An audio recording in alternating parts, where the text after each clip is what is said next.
This conference will now be recorded. Yeah. Kelly Levy. Here. Jan Allen. Here. Aaron Brown. Dylan Burnett. Santino. Sandy Machado for the portrait. And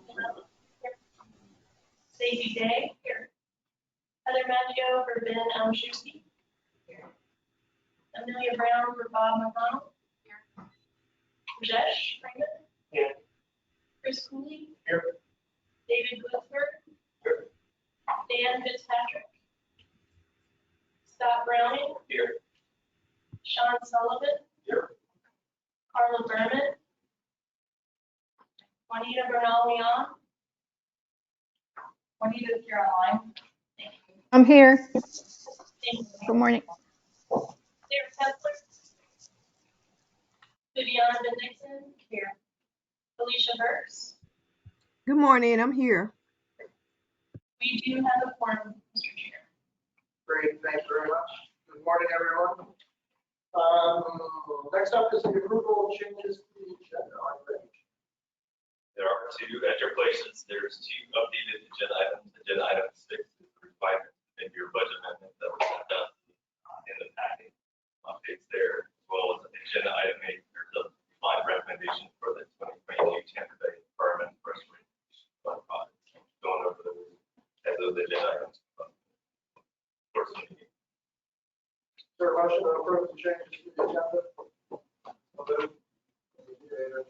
Second. Motion and second. Any objection?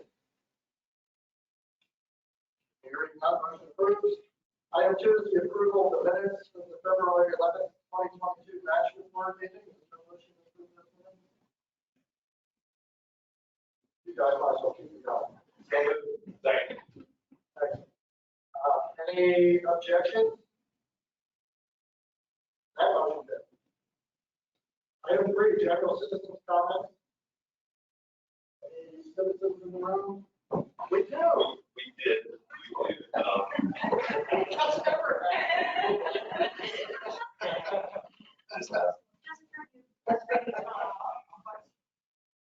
Okay, just to give a little brief intro, Matt Miller's here, Senior Vice President of First Bank.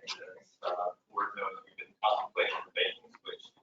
Invited representatives of First Bank to give a little bit of introduction about what the bank's ethos is, as well as some of the benefits that your program, if we were to consider this transition by the First Bank. So welcome that. We'll turn it over to you. And I understand that Ken LaRoe, the President and CEO, is on his way to step into traffic. It sounds like he's two minutes away. So 275 had some people that were still not liking the rain this morning. Thank you for inviting me to the meeting. My name is Matt Miller. I'm with Climate First Bank. Climate First Bank opened back in June of last year with a mission to not only be a community bank and give back to the community, but also to reduce carbon footprint through lending and depository relationships that are focused on people that share our mission of reducing carbon footprint. So we are actively working on a national solar program for residential.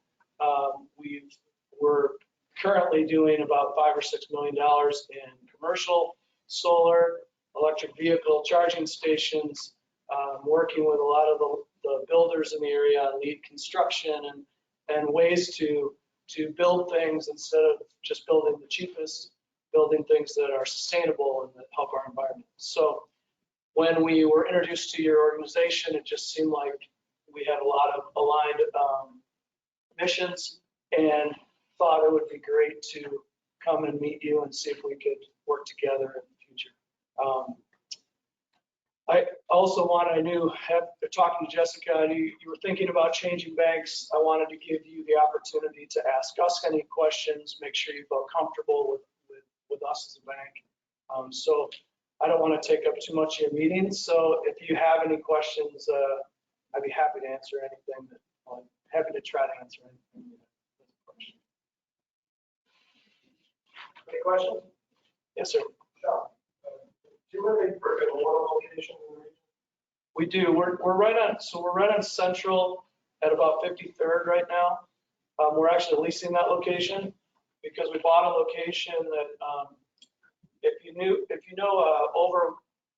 it's 182nd, I believe. There's an old BB&T that's all green glass by the Benoit. We're actually we're doing a remodel of that branch right now. Should be open in October. Undecided whether we'll keep both or whether we'll just be there. We also have a Winter Park location. So when Ken, who will be here shortly, he started a bank in Orlando and sold that to Seacoast about 3 years ago called First Green Bank. And that was primarily an Orlando-based, Winter Park, Mount Dora-based bank. And so we'll have a branch in Winter Park. We have one right now, just opened. Mount Dora opens in 2 or 3 months. We'll have our new branch in St. Pete, probably October, November, depending on how quick or how slow construction continues. And then Tampa early next year. We're looking for something right now in Hillsborough. Thank you for the question. Anything else? And just to give a little bit more background, the holdup for making this transition or asking for make this transition was my first bank seeking qualified public depository to the state of Florida getting that certification. In the handouts in the report packet, there are that recognition by the state receiving that certification back in February this year. On receiving that certification, that's why we're bringing this to the board now for your consideration. Don't be debated under agenda item 9. I think we missed your last meeting by 2 days to get that. Yeah. It was really close. Any other questions or comments? I'm just gonna pass around a stack of cards. If anyone has questions or wants to email me, feel free. And when Ken gets here, I'll leave a stack of cards for him as well. So that if anybody needs anything, you know how to track us.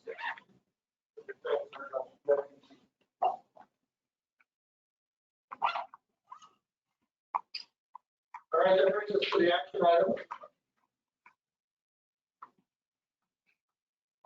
Item 4, election of the management board chair and vice chair. I'll turn that over to you. As it pertains to our bylaws, we hold elections for both management and policy board every 2 years. Okay, Or, do I have to? I don't think you have to, you're not seeking re-election, right? That's- Gavel away from him. You know anything about I can read the rule. I can read the rule off. Traditionally, we hold these elections in August, but as many of you might be aware, our illustrious chair is going to be retiring at the end of this month officially, but I think today is his official last business day doing business. So in lieu of having elections in August, we'll preview today. So opening up the floor, I think, to nominations for both chair and vice chair. For your eyes. No, he didn't ask for permission to retire. Just, you know.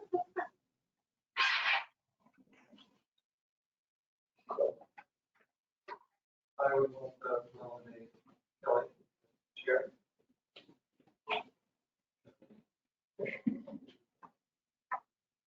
Second. Are there any other nominations? Hearing none. A recommendation for Kelly Levy as chair of management board. All, hello. All those in favor? This is weird. You should. You're doing it.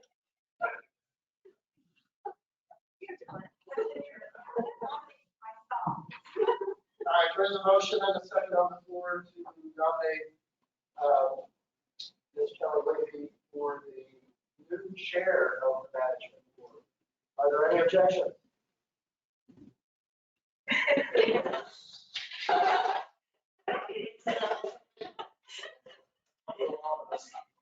folks online, like you said, if they stop your time. It's a sign. Any objections? Seeing none, I would like to be the first to congratulate our new chair.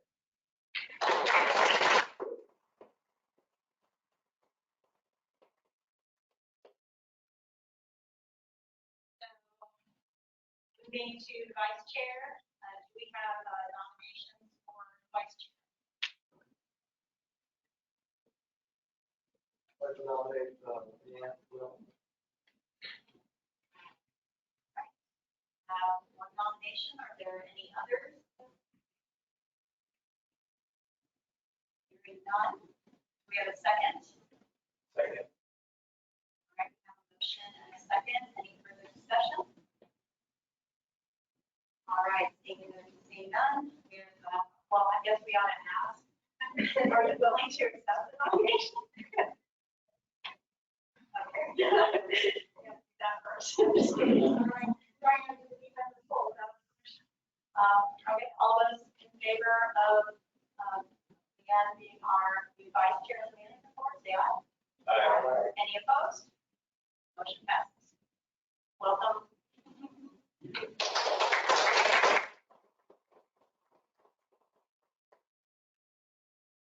Do I get to finish out the meeting with a lame duck?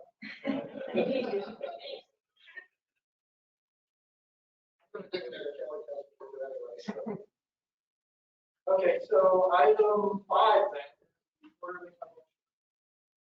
Yeah, on page 10 of the package, outline for expenses in the first 6 months of fiscal year 2022. What you'll recognize is a little bit lower federal revenue and this quarterly report. That's just sort of the timing of starting some of those grants. But we're a little bit ahead in terms of these contracts for other projects. So overall, our revenues are about 50%. It should be 6 months to a year.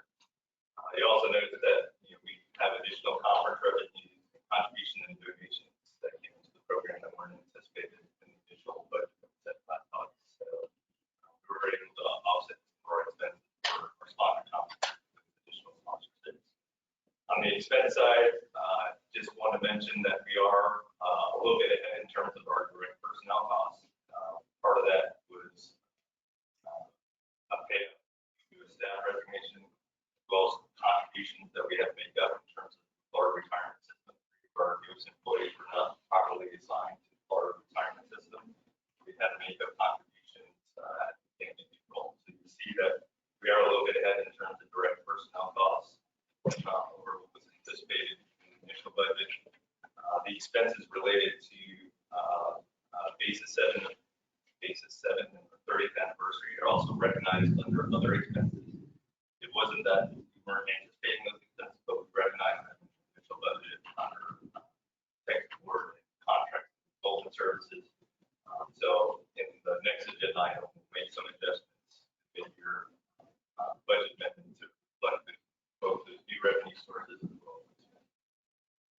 So in total, expense-wise, we're a little bit behind that 1.4 million projected, but as we move forward through the course of the next 6 months, we're anticipating some maybe close out of projects. So as I talk about the next agenda item in your budget, I'm going to go through how we outline our both our income and expenses for the close out of this year. I'd be happy to answer any additional questions on that quarterly report. To mention it's basically the half-year budget and income and expenses for fiscal year 2022 outline.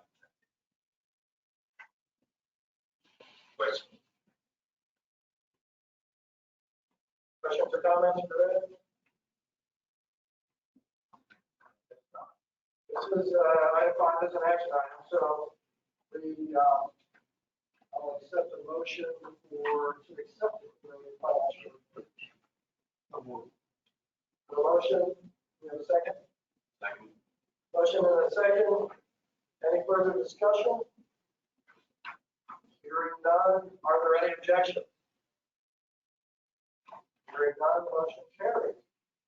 Item 6, FY 2022 mid-year budget.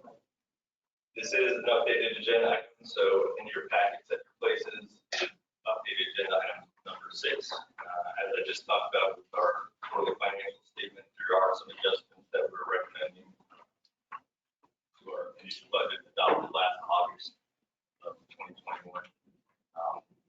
We are expecting, again, not to fully charge out the federal dollars that we anticipated in the initial budget, but we are anticipating a little bit more in terms of these contracts than what was developed last August in our initial budget. So, as I mentioned, we also received significant amount of Tampa revenues as well as contributions and donations. Some of these new donations were not reflected in the last quarterly report, but we're anticipating at least 41,000 from additional donations to the program, and then fully recognizing all the in-kind that was provided revenues for basis 7 brings our recommended budget up a little bit higher than, significantly higher than what we anticipated. In total, we're expecting about 3.6 million in revenues, and then on the expense side, as I mentioned, we were a little bit ahead, 6 months into the new fiscal year in terms of direct personnel services. With the resignation of Dr. Gary Rollerson and sort of the makeup of contributions and the lack of new hires, we anticipate probably making up some of that budget and not being over what we anticipated for our initial budget. So I expect a little bit less in terms of direct personnel services as we close out the year. We do anticipate bringing on board 2 new employees, as I mentioned, kind of waiting until we got past the point of overcoming that buffer in terms of the additional contributions that were initially factored into our budget. But we are pretty short-handed right now, and I'm looking to get some new folks on board to help out with all of our project management tasks. There is an additional amendment to our training and dues and publications subscription line items. This is for additional tuition reimbursement of staff of actually following through and getting additional training, seeing degrees, universities.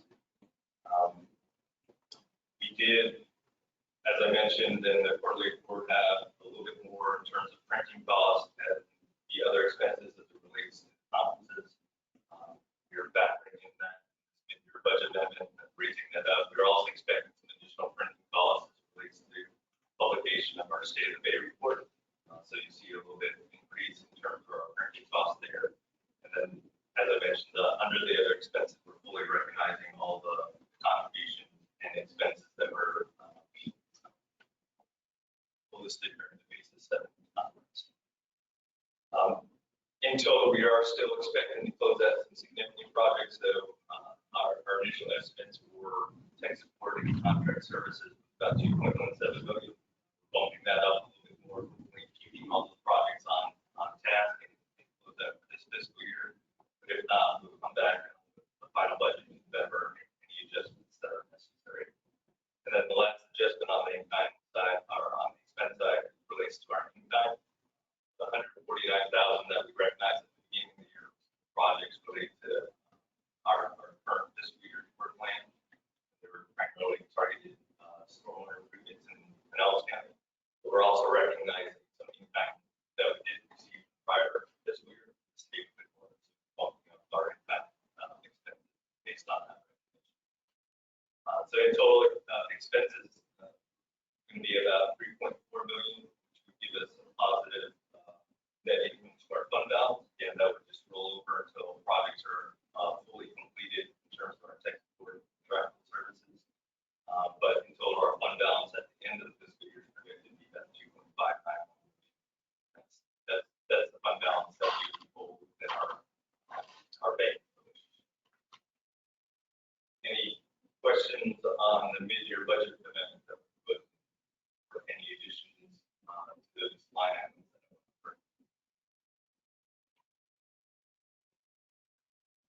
Any questions or comments for Ed on this item? Moving on. All right. This is a action item as well. And if there are motions to accept the FY 2022 mid-year budget amendment. A motion? Motion and second, any further discussion? Hearing none, are there any objections? Hearing none, motion carries. So, message to the staff. Hang in there. Got already something like. Item 7, final order 5/20/2023 U.S. annual work plan. So this agenda item starts on page 13 of the packet, but there's also a link to the full work plan that we developed and provided to the management policy board at February board meeting. As I briefed some of the members of the management policy board, there has not been too many changes to that initial draft that we first proposed back in February, with the exception of the one technical project that we eliminated from the work plan. Actually, fun. Yeah, thank you. Agenda item. But for the new members to the Extra Program Management Board, this is our official application to EPA for federally appropriated funds that come to the National Street Program. This year, we are fortunate to receive some additional appropriations from Congress, to the tune of $750,000 in federal funding. That funding is matched with our interlocal agreement dues, and any shortfall in cash match is made up by the in-kind project. And this year, we're once again leaning on Pinellas County to provide an in-kind project hydrologic restoration that's during that's anticipated to be completed during fiscal year 2023.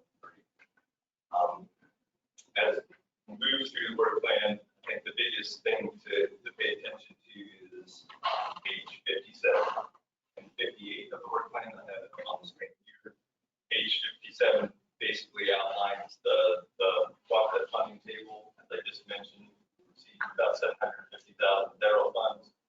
There are the interlocal agreement contributions from each of the partners representing the management policy board, and any shortfalls in that funding we're making up the project here.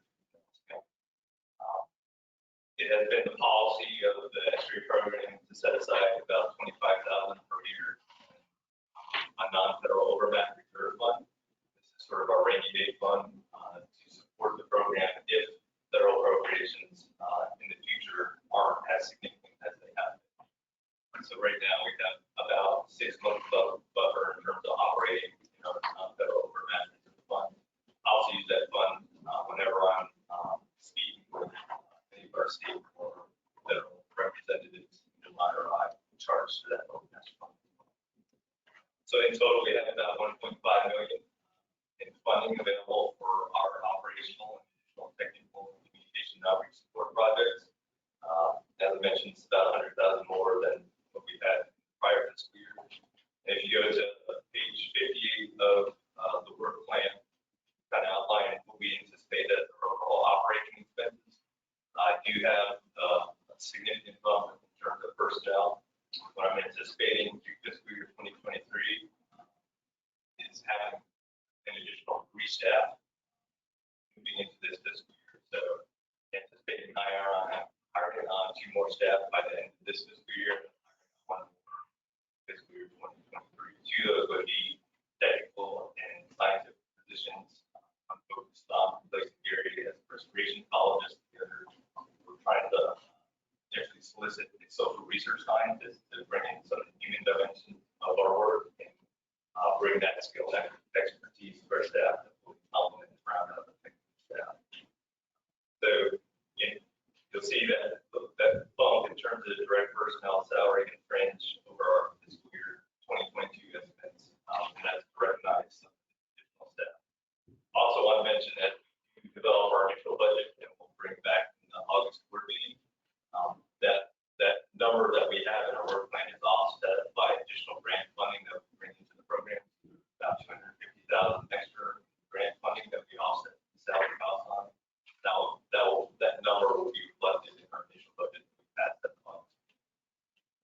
I do have some additional increase in terms of supporting staff training as well for what we had in prior fiscal year, and then also just showing some general inflationary costs that we're now having absorbed. We're expecting some increases in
supporting our critical coastal habitat assessment. So this is our transect monitoring at both 5 natural and 4 restored sites within the bay to understand how those habitats, those mixed habitats, are responding to climate change.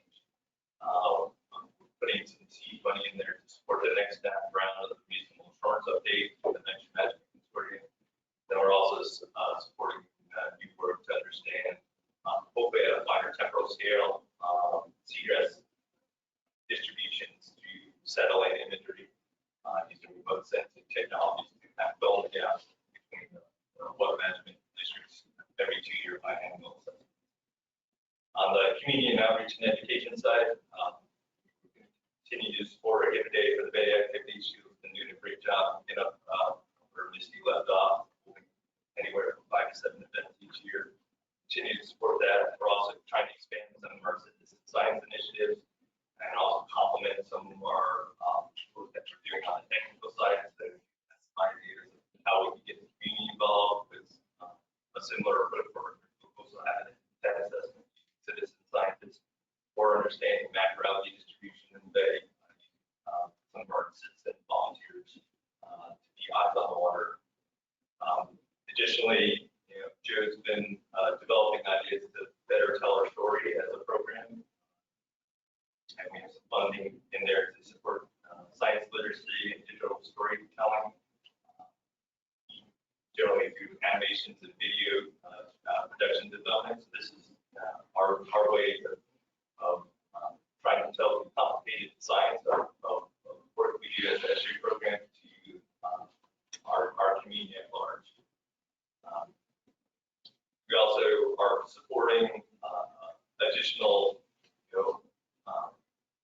program branding and marketing just to get the word out of who the estuary program is, and I think that has been of value as of late. Some of the work that June's doing. That's why we've been receiving some donations as of late in excess of what we have in the past. So people are starting to recognize the work that's being done by the estuary program. We do also have some support for trainings. There's a movie training for partners that we're anticipating for use of some funds for this work plan year. And then to continue to support our behavior change campaigns related to the Bipartisan campaign, our Scoop the Boot and our Bike Up campaign. So we have some funding in there to help support those.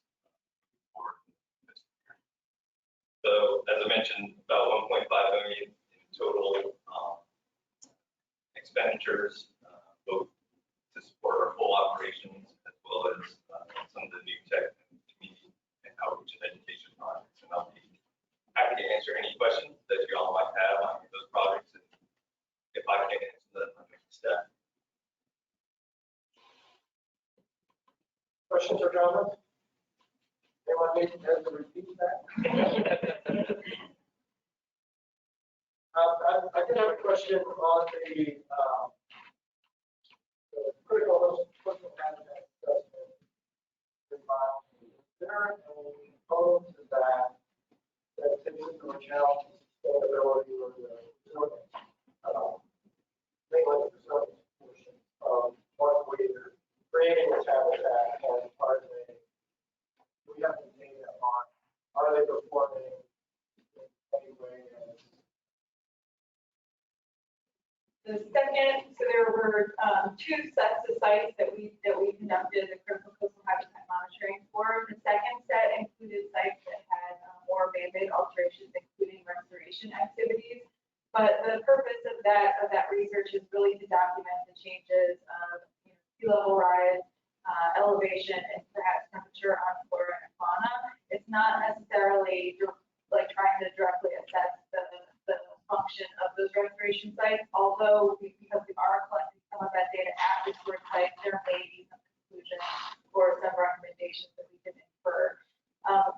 Those restored sites, I think we visited for two rounds and we're fairly close together, so this would be the 3rd time we would visit those sites. And so we might be starting to get like enough of a time horizon to start to assess that.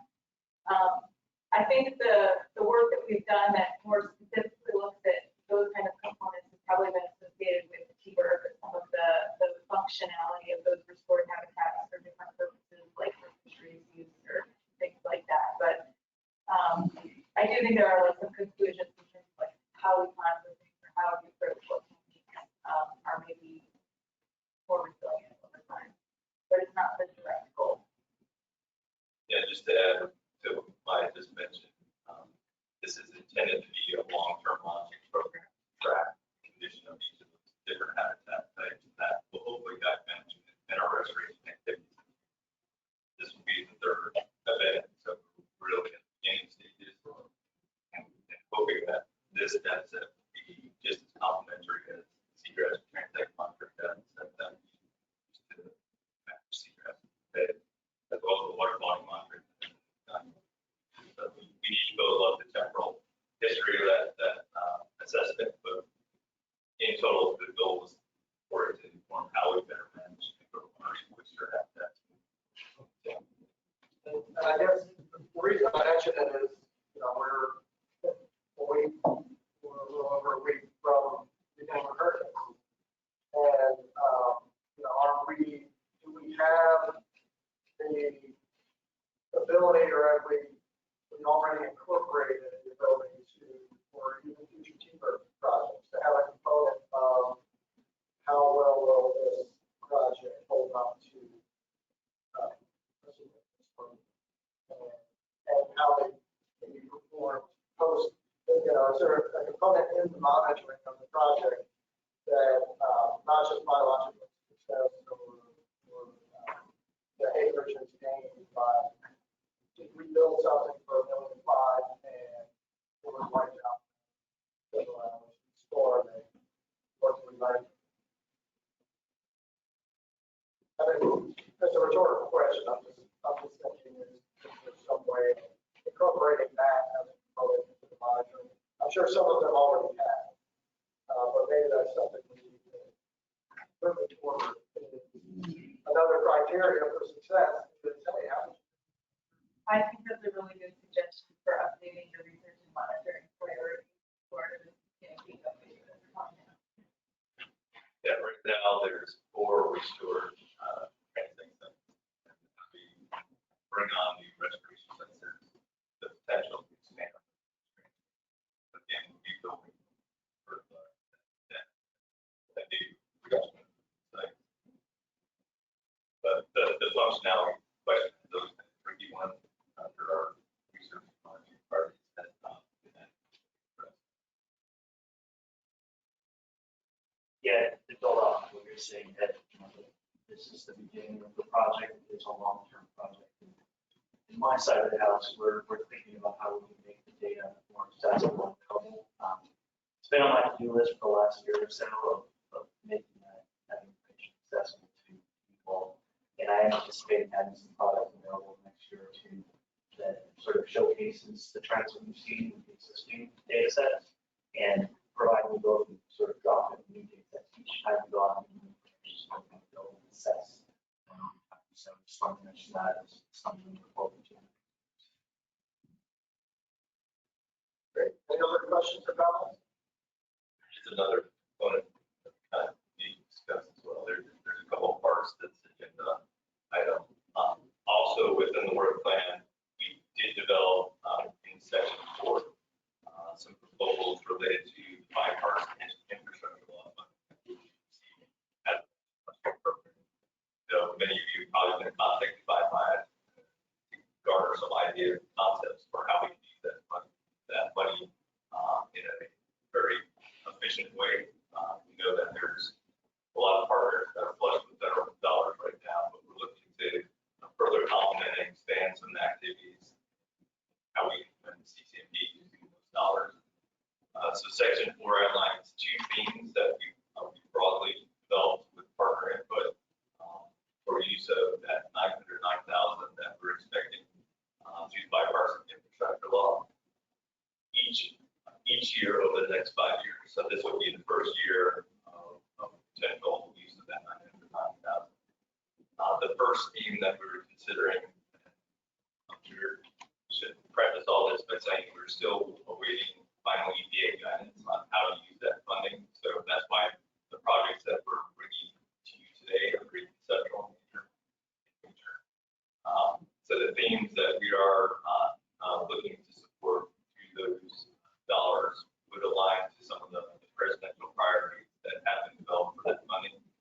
until we receive EPA final guidance, we're not going to make a formal recommendation. We would like to get your input on which one of those themes, or combination of those themes, might be most palatable for the management policy board to support.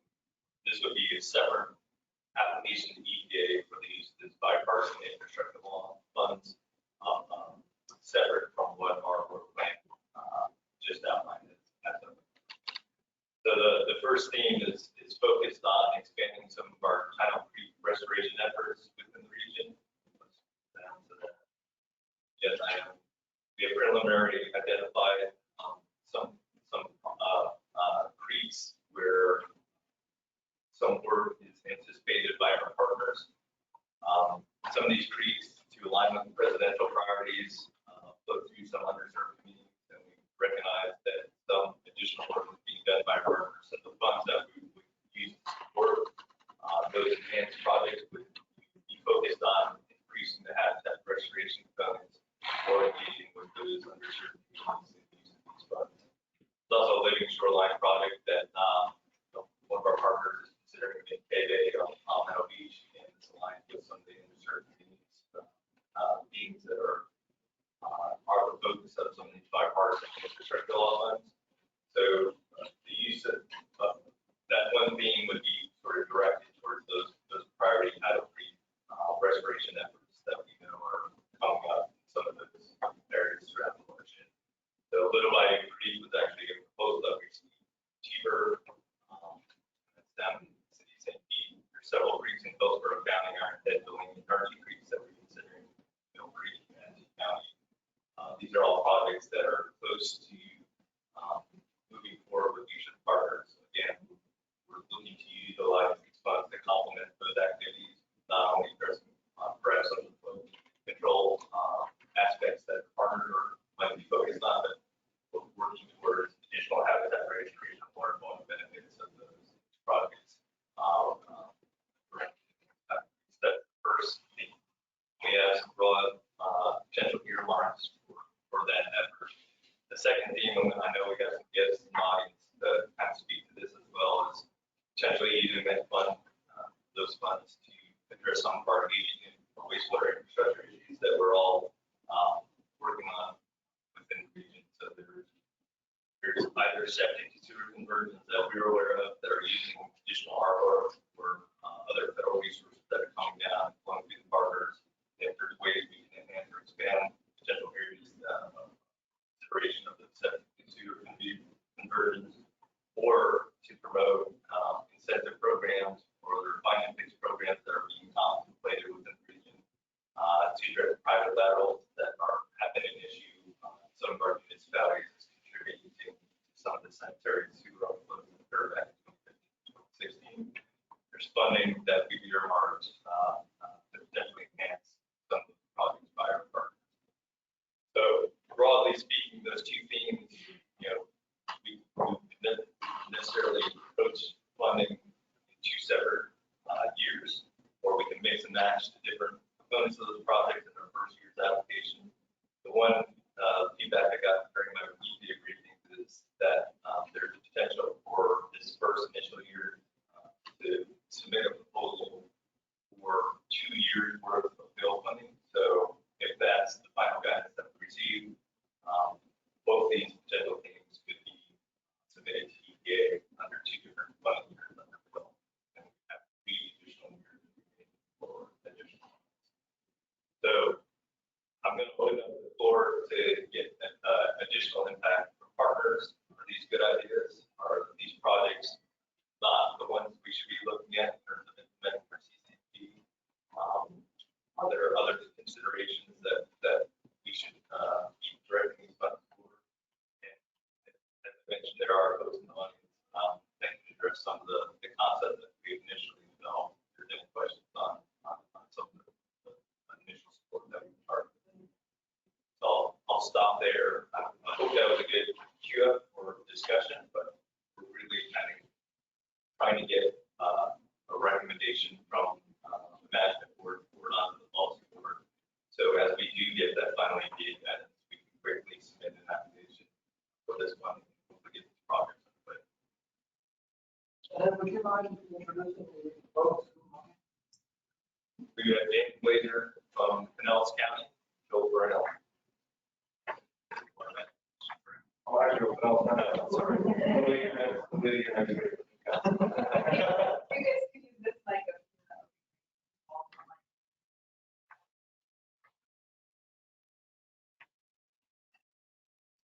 Welcome. I just want to make sure the folks online and we knew who we were referring to and what you wanted to do.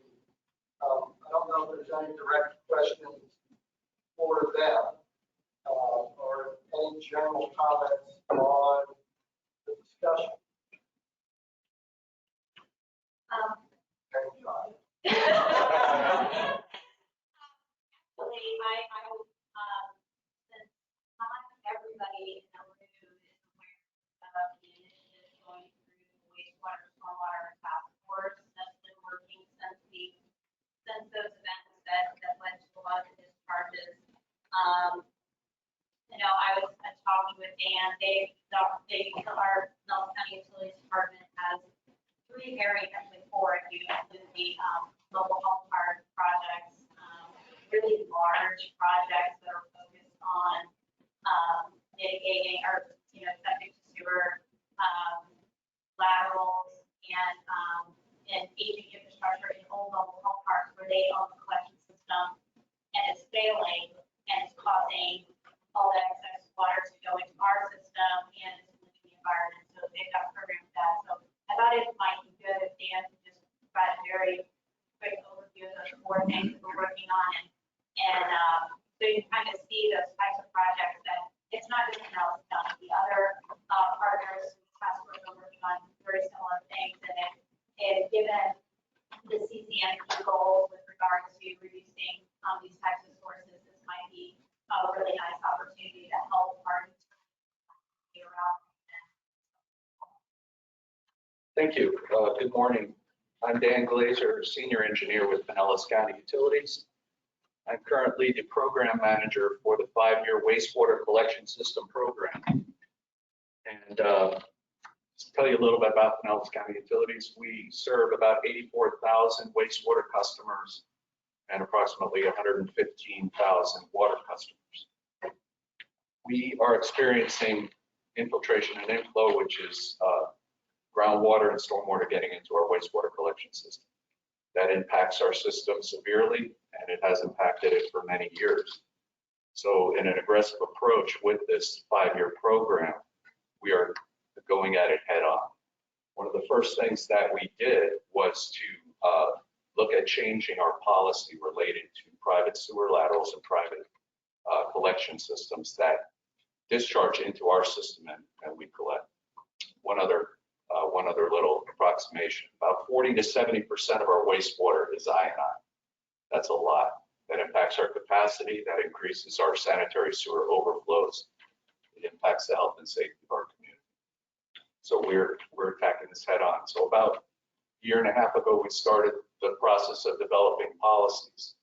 We started with 5 policies: point of sale, permitting, rebate, find and fix, and private sewer systems. Point of sale was eliminated from the mix, and the other 4 were proceeded on. And February 22nd of this year, an ordinance was passed in Pinellas County that will be enacted October 1, 2022. And the 4 policies are rebate, permitting, find and fix, and private sewer systems. So we refer to find and fix. And what find and fix is, it's a program that we currently do where we're lining our old clay pipes in our gravity collection system, our wastewater collection system. And it's an ongoing process. We do it every year. We budget about $3 million a year to do that. But to more aggressively approach it, find and fix not only lines the gravity sewers in the street, but with the permission of our Board of County Commissioners, because we are an enterprise and we can't just expand our system with our money. We got permission to use our own money to also address the private sewer laterals connected to this system that will be lined in the street in the public right of way. So The budget right now is $5 million a year beginning in FY23 for 5 years, so $25.5 million, about $5 million a year. And we hope to make a dent in the I&I coming in from these projects that we're already doing. But again, the cost for sewer laterals to do each one is approximately $15,000. If you look at different lengths and what the program covers is rehabilitation, which is lining the laterals, or total replacement if the laterals are completely deficient. So that's one program that additional funds could assist us so that we're not impacting our ratepayers and potentially increase our rates in the coming years. Happy to answer any questions about that program. I'd like to pile on to Kelly's comment. When we mention title, I think upstream rural, where a lot of our impairments come in our downstream. There's a lot of stormwater and wastewater in the room. I wanted to try to get a feel for how good a handle we have on that component. In each county, do we know the hotspots now? Are we pretty much there, or we know where we need to go to address these issues? Because if so, then we can skip to the next step, funding already, which is, all right, we know where they are. Or do we still need to do a lot of the, Detroit or So the sanitary sewer overflows, we have heat maps showing where they occur, and we monitor those and we address them as soon as they happen. Permitting wise, we get dinged, we get fined for every SSO that occurs, even if it's just a couple hundred gallons, but it's going into the street and going into the stormwater. The areas are not, it's not like one area, it's spread out over areas. For instance, Seminole Boulevard area, we have a large gravity sewer interceptor there. A lot of aging infrastructure on both the east and west sides of that. That's why with the mobile home park project that Kelly referred to, 13 of the sites that were targeted for that project were in that corridor because of the aging infrastructure. So we are looking at that and targeting those areas specifically. 2 of those are in Lellman. 2 of those mobile home parks are in Lellman, which is also a large area where we're concentrating on find and fix as well. So that really, for Pinellas County, they have done a lot of that hotspot mapping for I&I. That's what drives where they make the public investment in the public collection system. And like in St. Petersburg, maybe Rajesh speaks to this a little bit, but it really doesn't even make sense for them to do their private lateral replacement programs in areas where they have done some public investment already, because that's kind of how you can demonstrate cost benefit of how much I&I you're reducing from the laterals, because you know that your public collection system is tight. So I think in Pinellas County, I think that's kind of where things are at. I don't know as much about Hillsborough County on that side, so that knowledgeable wastewater system. But I think it's similar to know where it should be. We're close, but I think it's still big.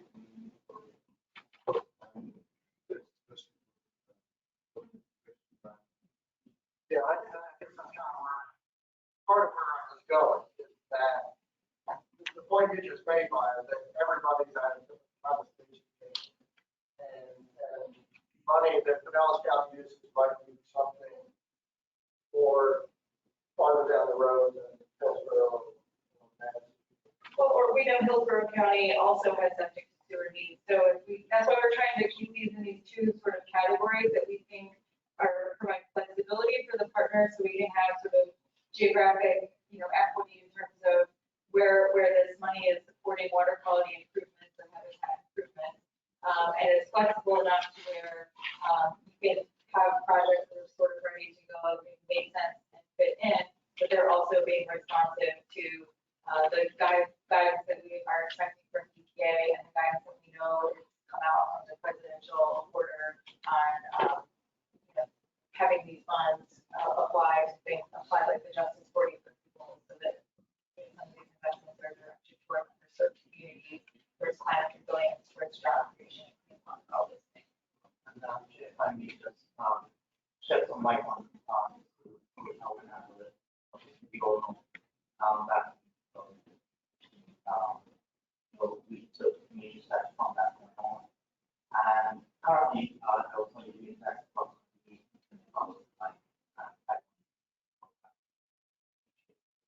it's quite a heavy investment. What we did as part of the program, and I would be glad to have be connected alongside my own already good cooperatively, but we have to put some of the lessons learned. But my idea, and one of the biggest challenges, and we got asked that question, on how can we best correctly identify the cost benefit, private side and steel on our public side. And actually look at how much that are rate derived and back on public sector.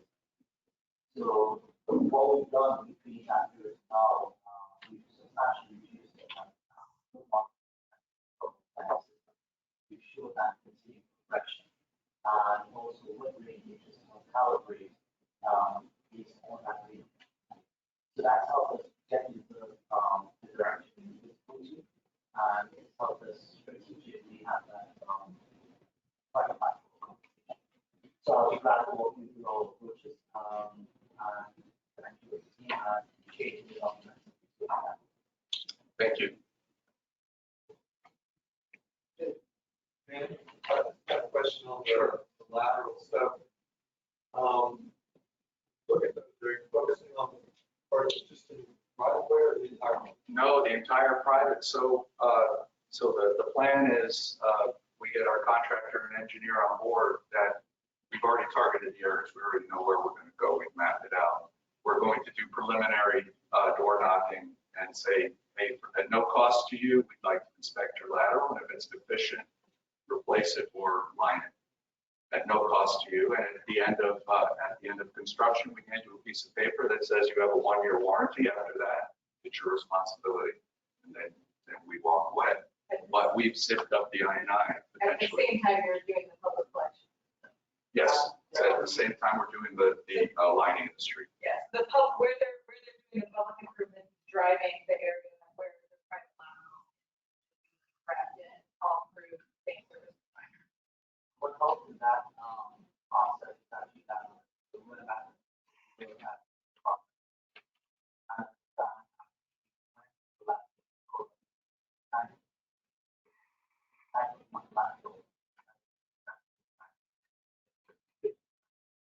so we will narrow down the specific needs that will and that will really focus our monitoring. We know that if we can improve it, that's what we can do in this project. So we have to use that combined with and really help down. And do we know yet whether there's opportunity to leverage the 19 funding or cooperative funding? Because we don't have the guidance from EPA, I think one of the uncertainties with the aging wastewater, kind of project concept that we have here is we're not sure if we'll be able to spend funds on private property. We're also not sure whether or not we'll be able to commingle funds from other federal sources. So that's some of the guidance that we are waiting on from EPA. We actually worked with our utilities department a few years ago and applied for $319.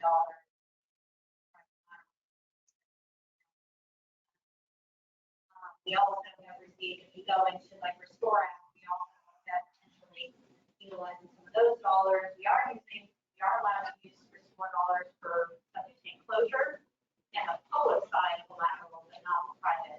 And that's a question they actually added into their SAP on Restore funding. So not seeing a lot of hope that we're going to be able to use federal dollars on the private side.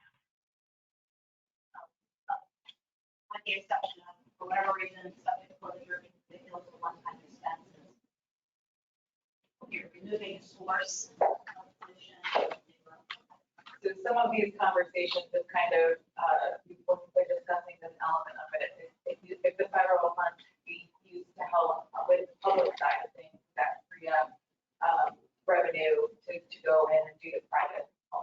So we're just trying to, wait on that guidance to figure out how it might be able to work. But we're kind of interested in, there's enough projects and work and interest from you all to kind of advance that suite of concepts. We think you have work that fits that idea going forward. If I may, regarding the funding, the need is really just so great as we've collected sufficient data that we're aligning a lot of these targeted areas with our strategic plan, with the legislative intent of the federal and state legislative funding sources. So we can really narrow down in on where are the areas in the low and moderate income LMIs, what's in the 100-year floodplain, what is adjacent or contributes to and impaired with it, or discharges to an outstanding Florida water body. So we're able to filter that data. It's not quite as succinct as we would like to be. We don't get a huge clump in one area, but globally around the county, we're able to identify those value add type opportunities. And I think it's also important to note that when we say Pinellas County Utilities, we provide retail sewer service to 10 of the cities, the municipalities within the county, and to 3 wholesale large customers as well. So we really support about 50% plus of the community and the county-wide. It's not just incorporated portions of the county. It's pretty large areas with the exceptions of Clearwater, Largo, Tarpon Springs, Dunedin, St. Pete, and some of the smaller communities that they serve that are adjacent to their service areas. Any other questions? So there's a lot to unpack. There are the 2 issues of the Tyler Creek versus the aging infrastructure. There's the phasing of it. We first year funding for one, the second year for the other. Try to currently get that option. We want to make sure everybody's kind of got their head wrapped around where we want to go and start the ball rolling on it. So I think it's only questions at this point, but if there's no other questions, I think, this is the 3-part action that's we're proposing for management to consider. So the first 2 relate to adoption, bill, the work plan. Last item C refers to the bipartisan development. If we can provide some direction to policy board, recommendation policy board of preference for these 2 different themes of what we just discussed, bipartisan development. They have sort of what we want to achieve under item C. But the first 2 are very strict to what we want to do. yeah, actually, what I was thinking was breaking out C and just voting on item A and B, 7A and 7B, and then separately voting on. Okay, so let's see if I got my brain wrapped around this. Item 7 is it's an action item, and part A is the recommended policy board approves the final FY 2023 US EPA annual work plan and budget.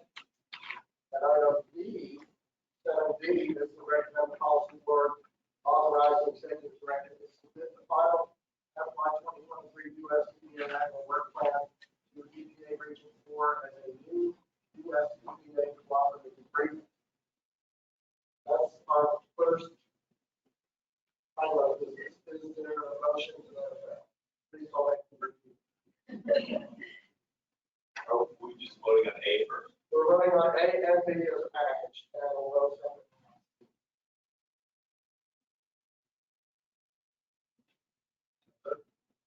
Second. There's a motion and a second. Is there any objection? Any further discussion? All right, that motion carries. So item 7C now would be recommending we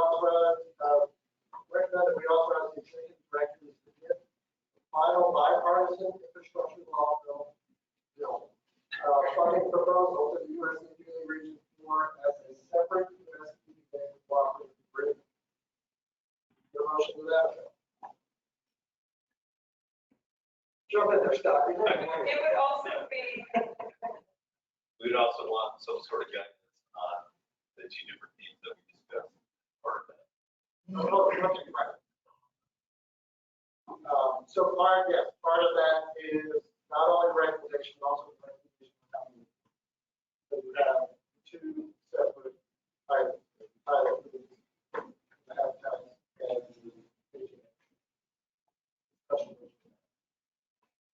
I have a quick follow-up question to the discussion. So we're waiting on some additional guidance. Do we know when it's going to come or have an idea anticipating when that guidance might come down? Because we're essentially going to be making recommendations to the policy board without, and that could impact what we're recommending. Just wondering if we have any ideas. It's been evident since March. I don't know if Felicia wants to offer any thoughts. Hi, Felicia.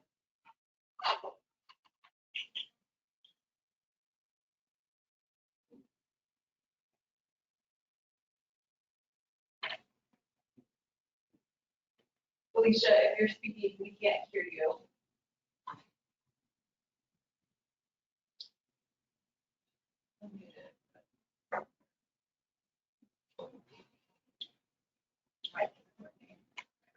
So Vivian, you're correct. Until there's certainty in terms of the formal guidance that EPA provides to us in the program, have a little consternation on making formal recommendations. There are components of each, so I think that could be supported to develop on and stand right now. Barring some of the constraints that Mike talked about on the private side, I think we have a strategy to supplement some of the public projects, with advanced wastewater treatment.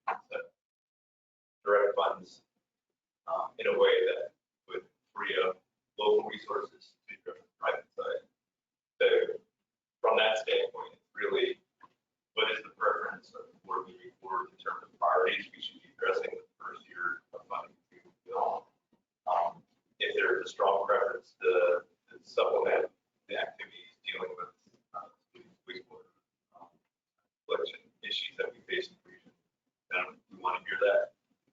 Secondarily, if there's also interest at least for additional habitat restoration, that agrees to be staged in a way that our support in the first year would be for one, second year would be for the other.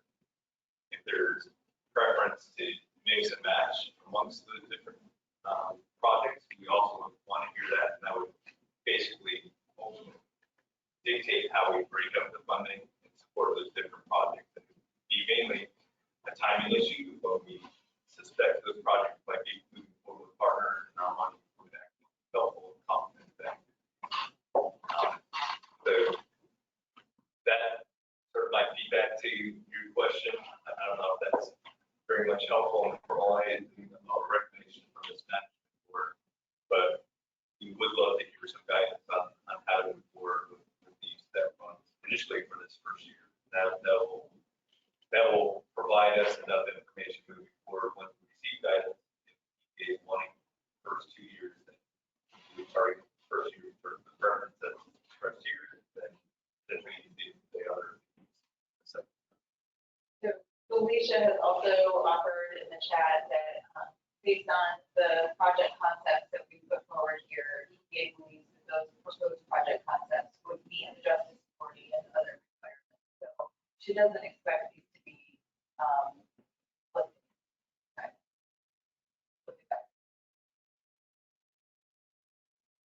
that's the best we can say at the moment. One, and just to follow up that, and so an approach could be that if we suspect that it might be in conflict, if there is an alternative plan, we could make that the primary, the safer bet that it's not going to be in conflict. So instead of bringing up the local money, we could just take this approach. So I'm not sure why we would say, is it school preference, the ability to report they have. Can't, but it might do. I think these have been identified as priorities for the district program. And different activities of the CCMP. So whether we wanted one of those in the first year is of no concern to us. I think we would fund those ultimately over this next 5 years. Build funds. So again, if there is a strong preference to target tidal creek restoration the first year, love to hear that. Strong preference to address the gas wastewater treatment issues the first year, like to hear that. If we think there's value to address both of those the first year of funding, then that would be sort of the other alternative. In some ways, this conversation is reminiscent of the ones around the restoring funding in terms of, when we kind of brought this forward even more preliminarily in the February meeting. There's also sort of some decision making in terms of how we would like to be selecting projects and approaching, that aspect of this moving forward. So, if we have these two general buckets of funds that we think are consistent with the priorities that have been put forward by EPA and then President and Congress, if you all feel like they are implementing the CCMP and you have work that could contribute towards them, how do we then go in and identify the specific projects based on from over that 5 year? And so I think that's another, I know that this conversation doesn't necessarily need an additional wrinkle, but it is something for you all to think about. Do you want me to continue to call you up and cook up ideas with you? Do we want to have a competitive call? Do we want to use Keeper to catch some of these ideas as part of the way we put out the Keeper call to see if that works? If you recall with Restore, we had a lump sum and everyone kind of put in advance their own preferred application for their community, and we kind of approached it that way. So that's another component of this 5 year process of what that might look like and what you all would be amenable to in the way of selecting these kind of projects. Like not recreate the wheel, we already have a process, why not take advantage of it?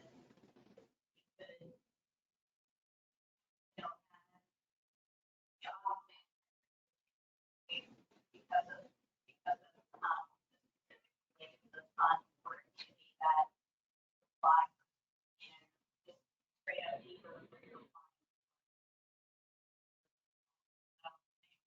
Create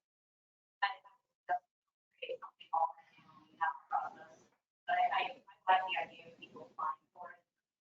I think that way we can, make sure that the biggest things as well. Versus just shopping it.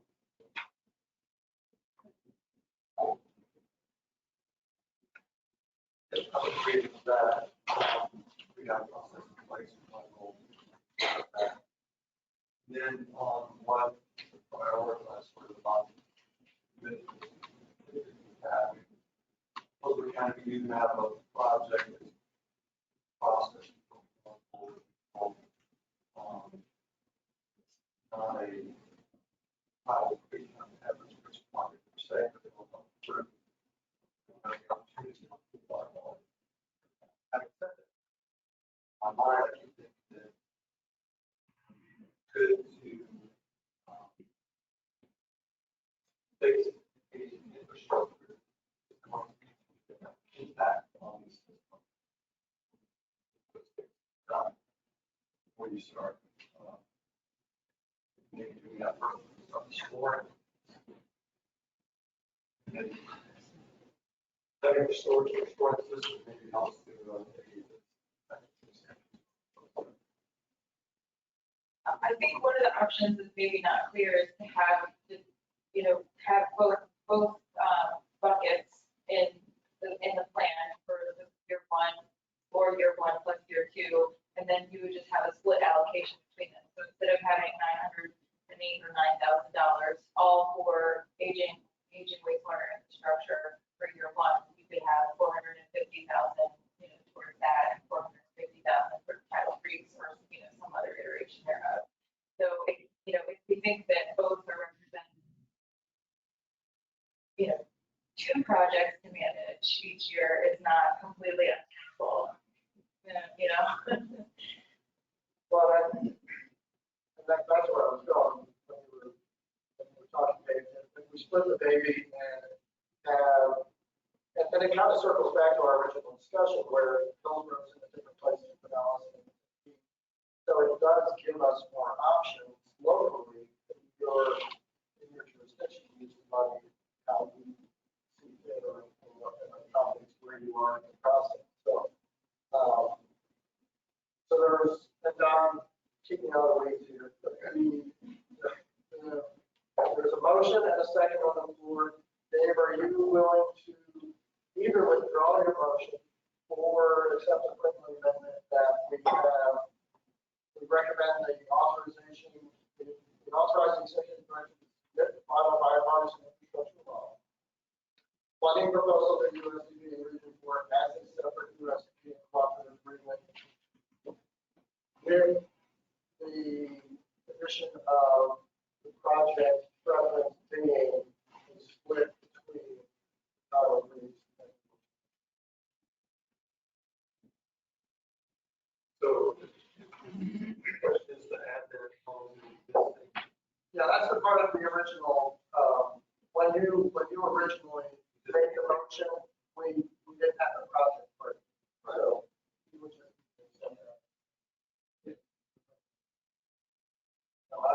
Do we need someone to make that motion? So he's accepting the amendment to the motion. So someone has a second. The motion has been. And Chris, you were the original second. You know, the second that. I was on A and B. We're talking about C. Yeah, I don't think there was a motion on C yet. Okay.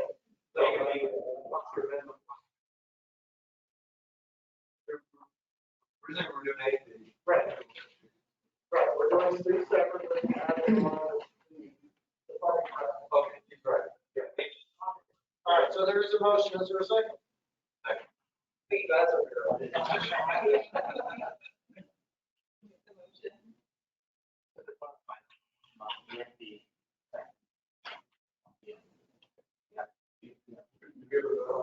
No, we voted on Wednesday. Right. This is a motion only on Take this. Dave made the motion on the table. Scott, I believe, just seconded. Everybody's clear as mud now? All right. So there's a motion and a second. Are there any objections? There's no objection, but there's more comments in the chat. Do you want me to read them before you? Yeah, let's roll the dice. So Felicia has offered that we're not required to have a long-term strategy for the bipartisan infrastructure law fund at this time. It will be required by next summer. She's saying that the first year, those funds will just be awarded to the region and there's no match required. They're not sure if there will be match required for the second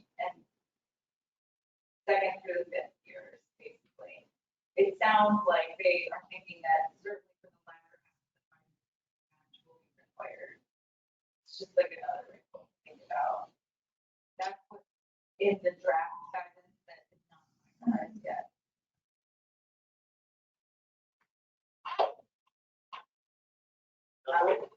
That's it. I'm not sure if that's helpful to you all, but I just want to make sure she was sharing. Okay, so we do have a motion and a second. Chris? So I kind of answered the question about matching, but is there a requirement to have a plan with two or more priorities, one or more priorities? What is there a deadline for that? Are we pushing these two items prematurely? And maybe something else. But we might want to spend the money on before the next policy. Determine that we want to focus that money on aging infrastructure. But we need to vet the concept to that policy. So I think receiving some guidance where one spend that build money that would expedite the process of then putting it forth an application to EPA once the final guidance comes down. If not, then we wait to the August board meeting and then we recommendations further.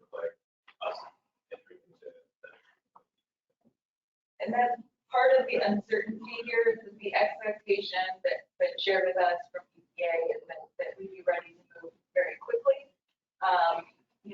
Certainly have projects identified and we're starting fall time. And so that's why we're interested in having, if there is consensus around these things, being able to ready to move quickly. But if you're not comfortable, we, have the August board meeting and, that option on the table. We're just trying to be responsive in an uncertain policy environment. So if that funding is approved, get that funding, we want to put it by August, that means that cheaper, right? We've got a process in place to apply for it. Or would that just be allocated through staff, right? The appropriation is approved, we know this funding is coming our way. In order to get it out of the EPA into our hands, we have to put together an application, just like we do for the annual work plan. And that application has to have enough specificity and meet the format and guidelines of the EPA. So we have to have some kind of content in that work plan in order to then turn around and solicit projects, if that's the route we go. So we still need some kind of conceptual high level language in order to bring those funds down to the estuary program. Under agenda item, under agenda item 8, we're actually making a recommendation for this project to be supported through the bill, which would not be inconsistent with what you guys have preliminarily developed. We know that this is complicated. Thank you for bearing with us. Okay.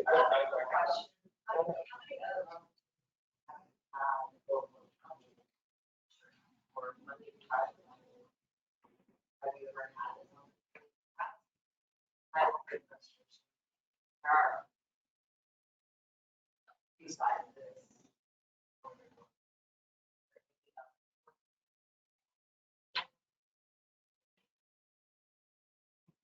Well, certainly it could be the prerogative of developing the work plan, but this significant amount of resources is unique to the needs by person.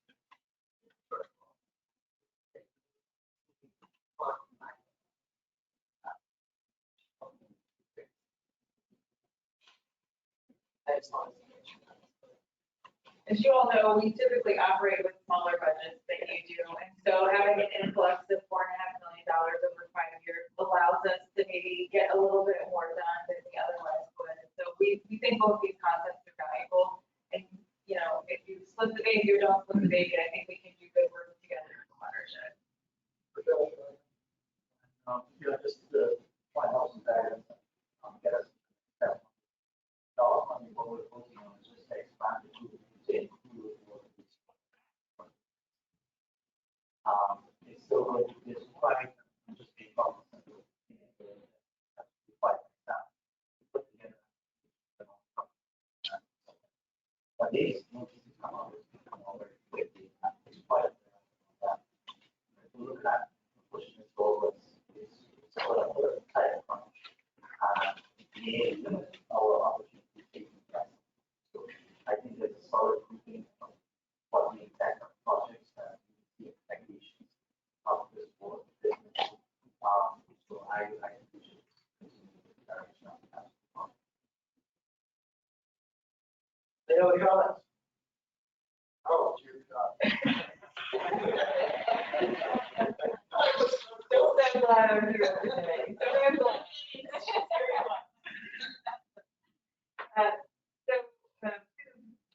Tracking on to comment about so part of it sounds like, okay, if we want to be ready to submit and get the money more quickly, we need to split the baby or make a decision either way so that it can get incorporated into the work plan. So kind of thinking along those lines, it sounds that maybe the wastewater side in some respects might be ready to go for the ready to implement projects. Entities might already have the hotspot figured out, a plan, and maybe something already in the works. But at the same time, do we need to split the baby? Can we lump it together? Here's the priority, here's the money, and if it needs to, we can fund it either way. So do we have to split the baby? Combine the efforts together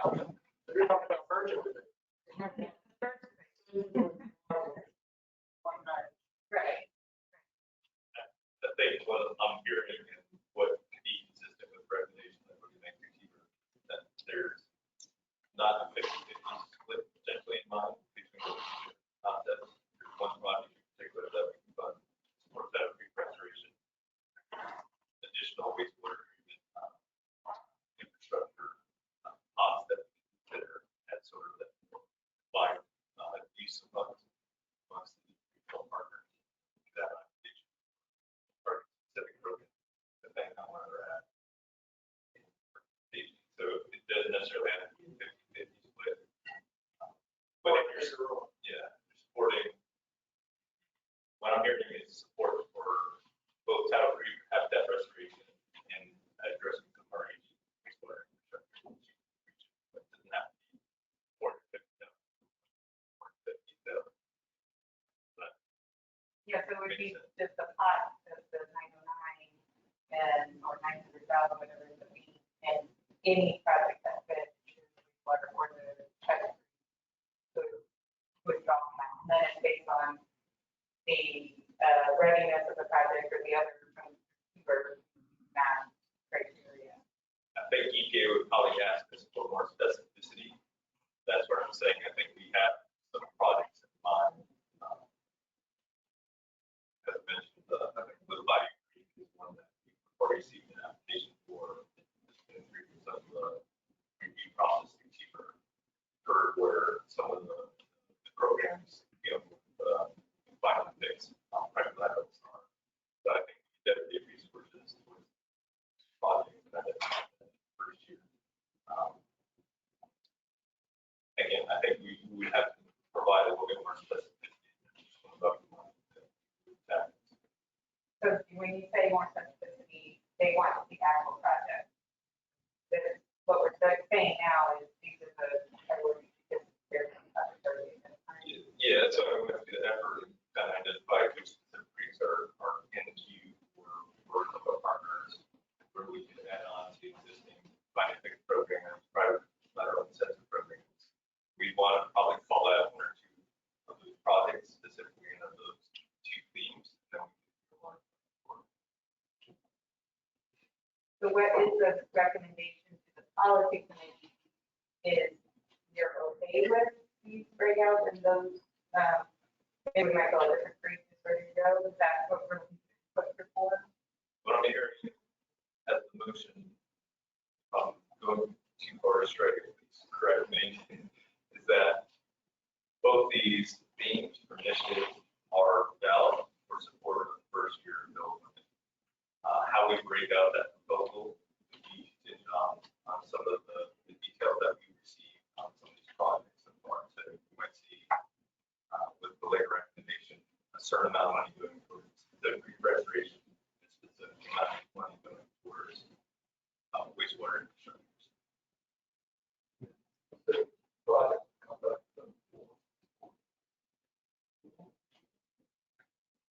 If it's not clearly identified in the proposal that you did, I think we have to come back. But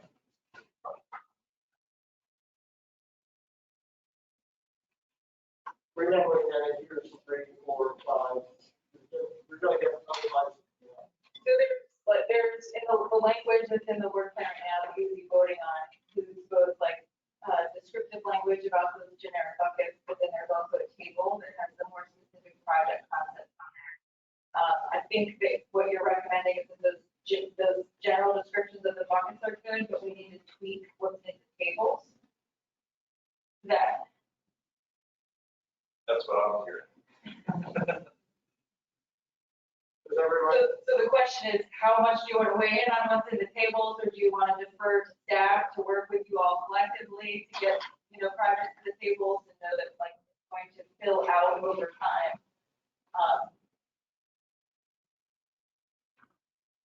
Well, what's in the tables now are represent kind of an all, I'm not saying on one bucket or the other, it's all money. It would be, I think my preference would be take one component, but I understand the time constraints. Right? And to be specific, if you're wanting to know this 5-year effort. I'm okay with deferring to staff on which projects are really ready to go. Nothing to do in the past. I really like my concern is that that's going to be complicated to the money. So, depending on what guys, we have structure, limited money from some of these federal bills, and we cannot base it on anything else. It's really hard to put it together. Pay bonds. They're separate. So, we'll see how, what the guys. But I'm fine with one space that you have, like, no thing going on. This is turning into a very complicated discussion. For long-term vision, which is not needed at this point. Well, we needed to have this discussion because, we've been sort of kicking around internally and with some of you all individually. And so it's just kind of important to hear everybody out and sort of get everybody on the same page. So this is the thing that we really need to spend some time working through for sure. And the better we do identifying the stuff up front, right, the more long-term our plan is baked in. So. More flexibility if you leave it one pot, not, that would be more flexible, what's ready to go.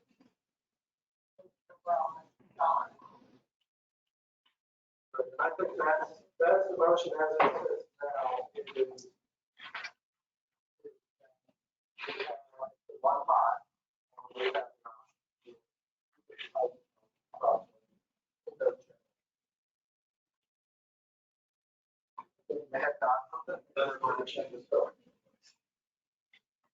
all right, is everybody okay? Here we go. Looking specifically at you.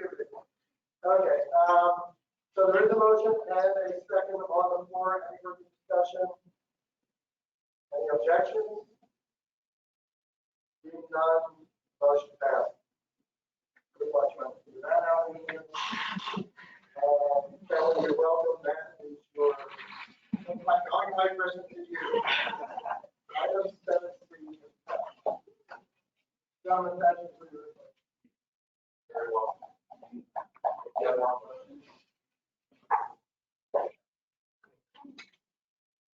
Item 8, 2022 Tampa Bay Environmental Restoration Fund. No controversy here. All right. So for the 2022 Tampa Bay Environmental Restoration Fund, we have an updated recommendation that they hand out at your place. We had to make several changes to the recommendation based on a project that was received on time, but was reviewed later. And then based on some of the recommendations and the responses back from the request for additional information. So before you, we have 8 projects in total that we are recommending funding for this year of TBER. 6 of those projects will be managed by the Tampa Bay Estuary Program. They're listed before you. It includes an innovative research project looking at whether or not we can control pyrethrum outbreaks in Tampa Bay using low-cost biochars. We have the Newman Branch Creek Living Shoreline Project. We have another applied research project looking at chloroplast and seagrass interactions and what kinds of habitat values those provide, which is, is an issue of interest because of what's going on in Old Tampa Bay. We have a project looking at mangrove habitat restoration in Greenville Preserve in Manatee County. We have another project looking at the role of green infrastructure for mitigating short and long-term impacts of climate change, including sea level rise in Old Tampa Bay. And then we have a project looking at urban community gardens and alternative ways to manage nitrogen pollution in those areas.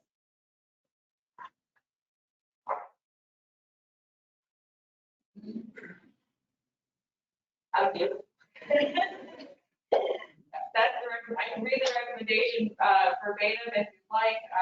So the recommendation now that's on the original agenda, we're now talking about for like item D, we're also actually taking So the other 2 projects will be managed by Restore American Estuary, who's our administrative partner. Everybody's clear on that?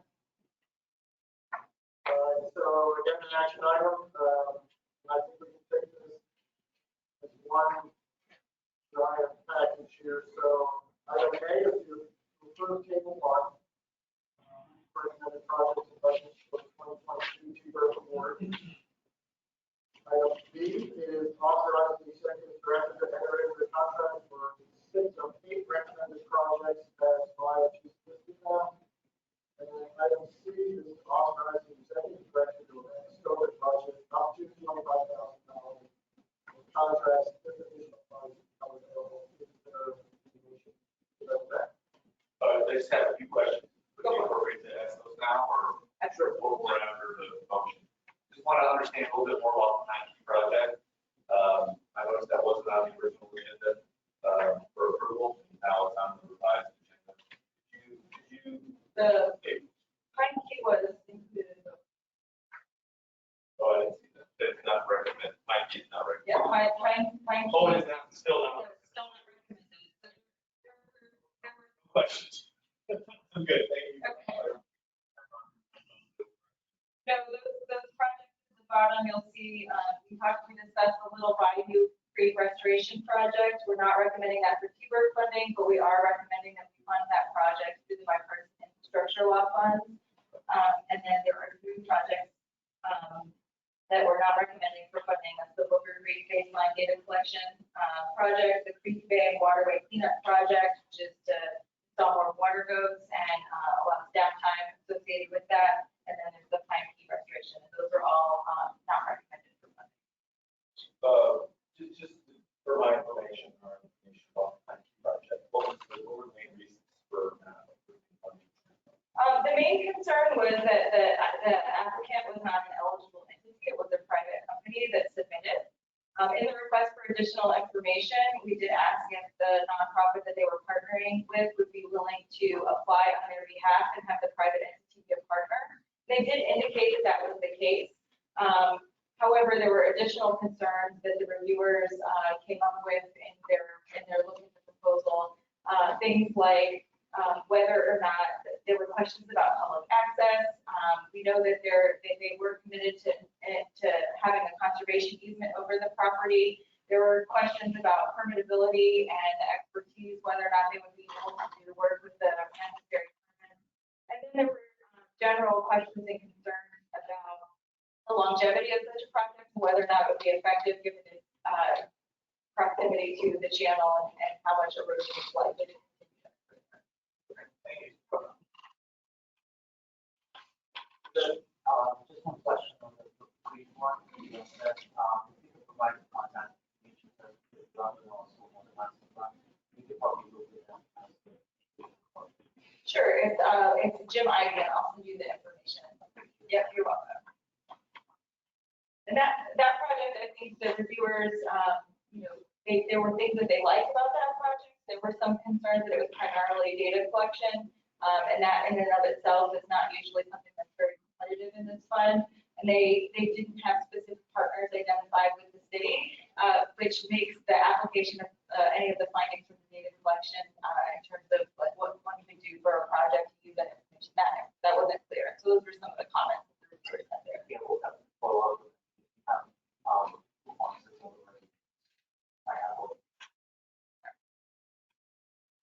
Okay, any further discussion? Is there a motion? Based on previous discussion? Motion on previous discussion. Any further vote? Projects in the sideline, elect a motion. Well, there might be some abstentions that are required. So Scott might want to abstain from item B4. And I'm not sure, David, if you need to abstain or not.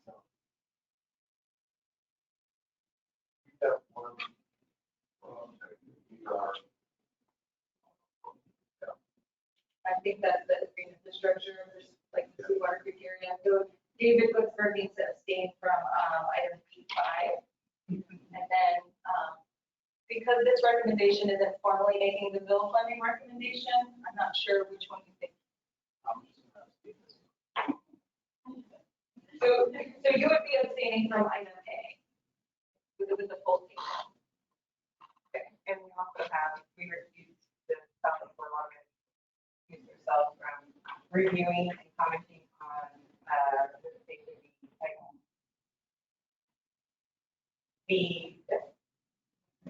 Yeah, so are you going to abstain from B6? I'd like to state, So you're abstaining from item A, the full table.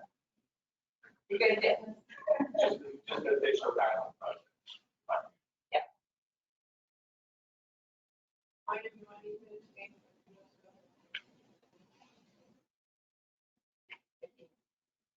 The one from mine. Yeah. So it's her employer is receiving funds. So Jan needs to abstain from, okay, so then Jan Allen is abstaining from B6. Anyone else want to jump in? This is always the fun part. So, trying to think of something from the last, before we make the motion. They usually shut. Shut. So the motion would be as previously stated with the all.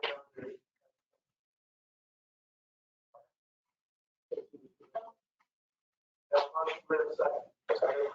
Motion with a second, Dr. Shaw. Any further discussion? Any objections? Motion carries. Item 9, approval of changing regulations.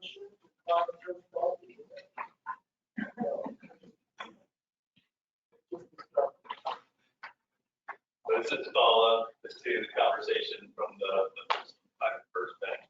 As I mentioned before, we brought this to the board's attention at both the November and February meetings, and we were waiting on them to receive that certification from the state as a qualified public depository. They've since received that certification for all the reasons we've outlined, and they've outlined in the presentation of moving our banking relationship from Truist to Private First Bank, sustainability initiatives that are focused on climate mitigation and supporting their financial initiatives that would further improve the environment. I think that would be a good fix, a good fit for our organization. And our organization we use as a model of how we use public funds to comment that incorporate these environmental issues. Secondarily, the proposal that we received from Private First Bank would also allow us to earn a little bit more interest income in terms of our total account portfolio. In total, we have about $2.25 million in the bank at any one time, spread amongst now 4 different accounts, 2 Truist Bank and 2 in the SBA. So we consolidate those into 3 accounts. We find the First Bank if the board felt this was a value.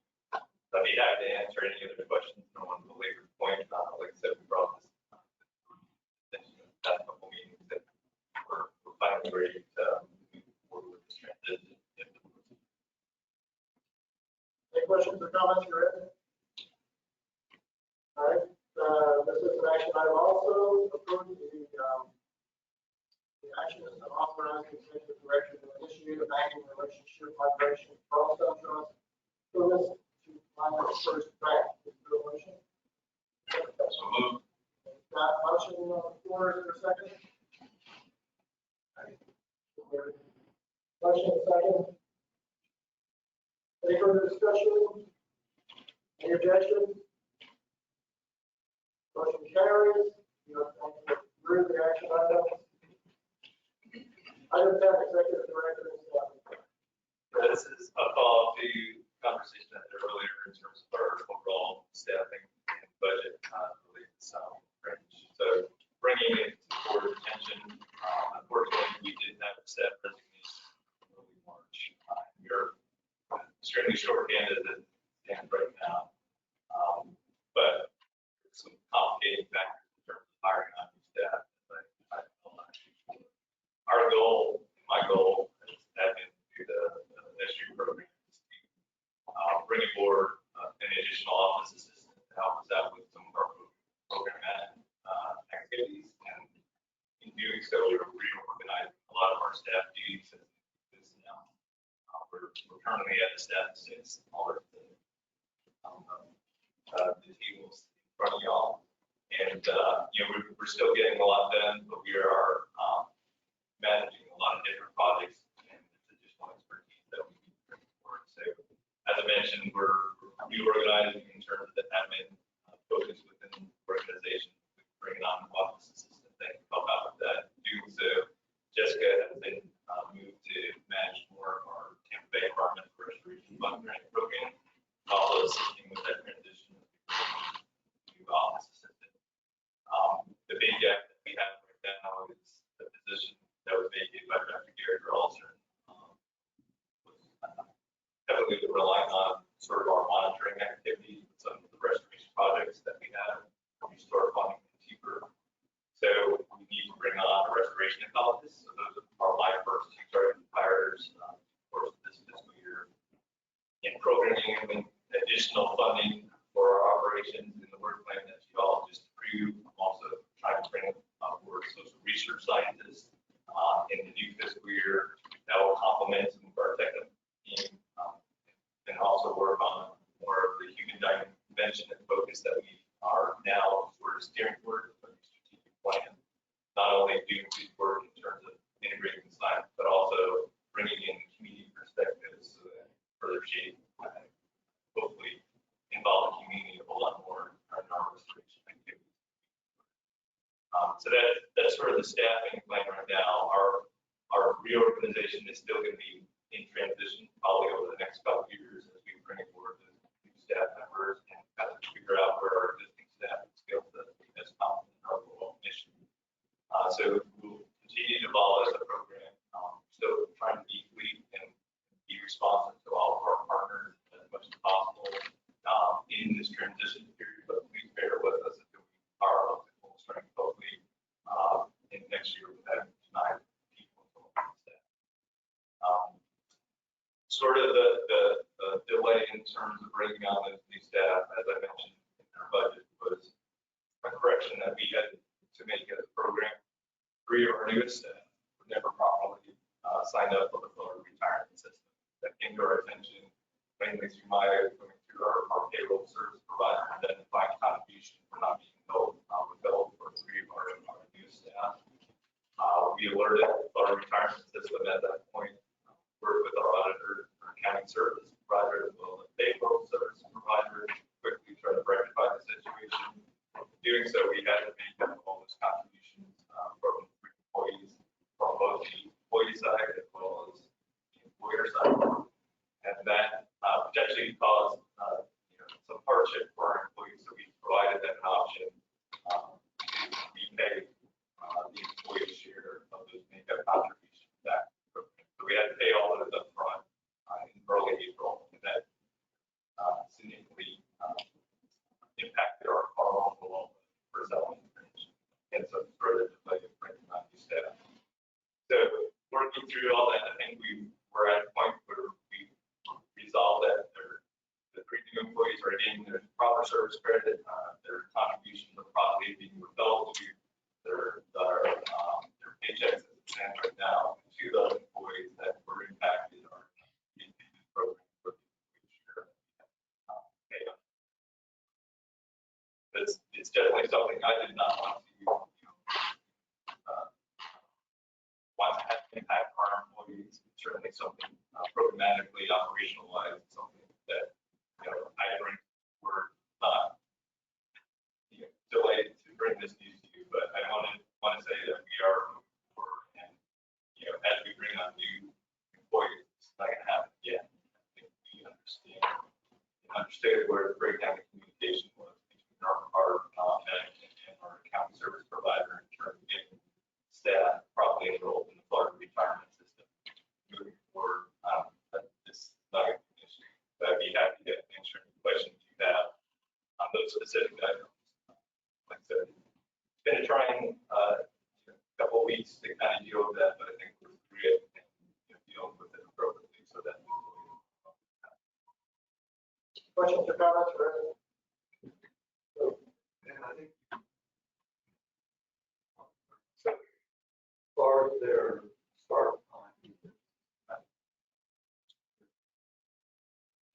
was because they were not properly signed on their start date.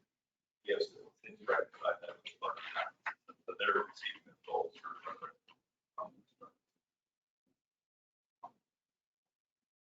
And I just want to personally thank staff for stepping up, taking on all the extra work, and doing so without ever compromising. Very good. Nice job. Two other mentions that are not, sorry, any other comments or questions. Two other things just to bring to the board's attention. At the management board meeting, there's interest to discuss the new House resolution, policy board, sorry. There's interest to discuss the new House resolution proposed by Congressman Tampa to look for additional protections of vanity in the state. Board members are going to be discussing that. If there's any input that this board wants to provide, policy board on that issue, love to hear that, receive that now, we can pass it along. Right. Any concerns or issue of us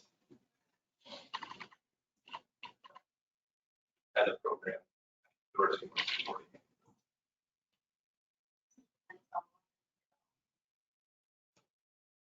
I mean, obviously,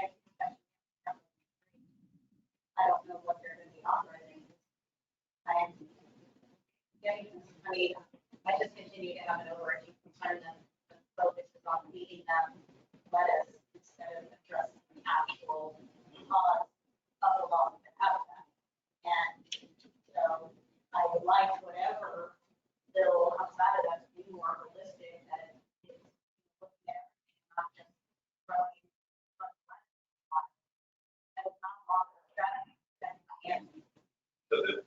So the resolution would be to Congress that be propelled to relist that. Sorry, should have better explained that.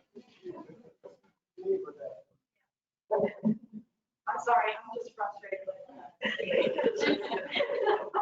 I'm like, I don't know. It didn't show at all. Any other questions or comments?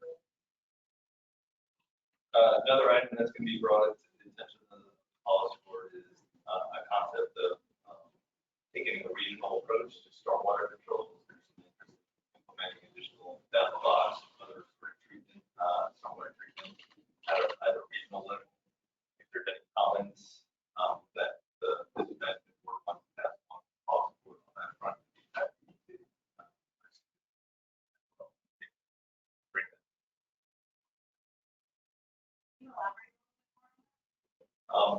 So Pasco County has been in discussion and has been with the city of Tampa folks in terms of implementing that law.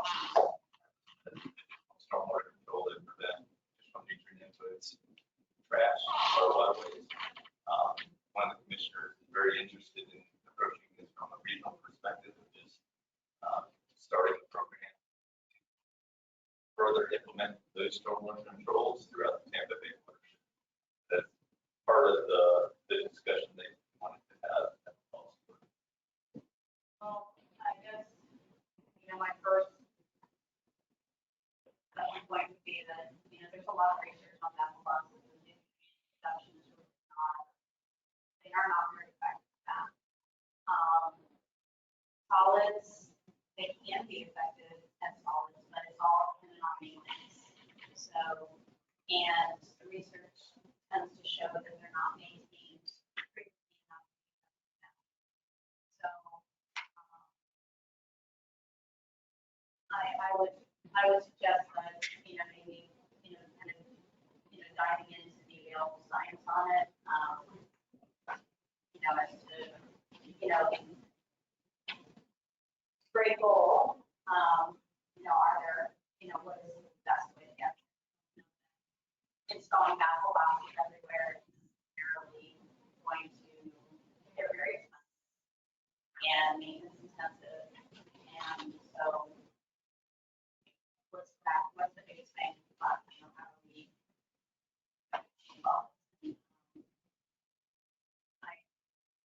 I know we have some, but they're really, they tend not to be our go-to. Again, just because they're other technologies, newer technologies and infrastructure that do better job. Yeah, on the side, we have been, through our commercial yard by ABC over the years, has funded a number of Babylon projects. And you're right, the devil's in the details, maintenance is certainly the biggest part of that. My concern about maintenance is also kind of having that maintenance fall on the local government for long term. Quite often these projects, once we probably run at neighborhood level, it's an HOA, and oh yeah, boy, we're gonna go and we're gonna maintain these things. And almost invariably within 3 to 5 years, the HOA changes, lines change, and not being maintained, and then it falls on the local government, and costs. So I would totally agree with that. I have yet to see any research that says the remove of nutrients the way that that's done. But also, I'd be hesitant to lay the long-term maintenance of so many sample lots, potential sample lots, keep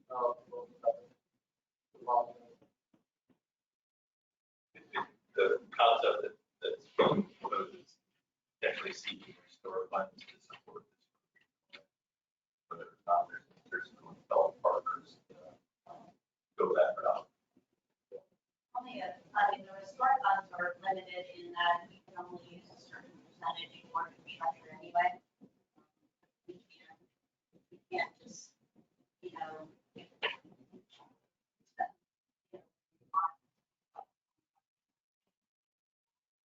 I know we already have our restore allocated.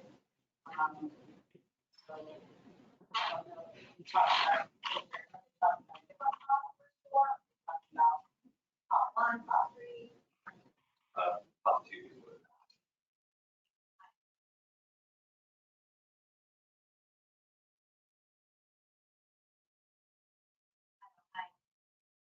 but yeah, I feel really good with this information for the policy. I think it really is, from our control, we need to be right tool, right place. Ballot boxes don't even work in a lot of locations, especially when it's like flat, you don't have, you don't have the problem. So, yeah. Overarching stormwater improvement, more towards that versus a specific PFP. And we just finished a Department of Transportation just funded a project. Alice, how many PFPs are in three different newer stormwater technology PFPs in the Sunstar parking lot. Parking service, it's an all parking lot that's probably done in the 1970s stormwater at all. So we retrofitted that parking lot with three different technologies, and they were monitored for a period of years. So we're getting those results. So I think there's a lot of new information coming out. We're also doing a lot with engineered soils.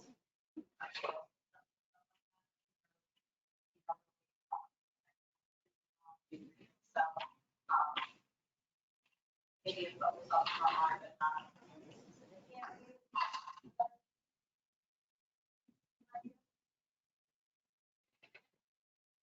Yeah, we'll probably talk about it with active bio, like a bioactive media,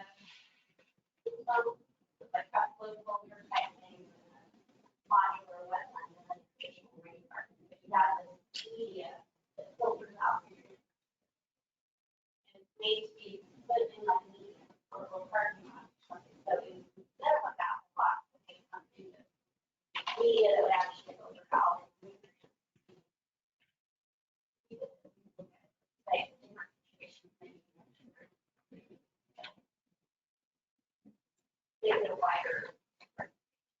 what I can tell you, Tampa, we are right now evaluating all of our battle losses in operations for, we're doing assessments on all of them, just for effectiveness for each specific site. We have 4 right now.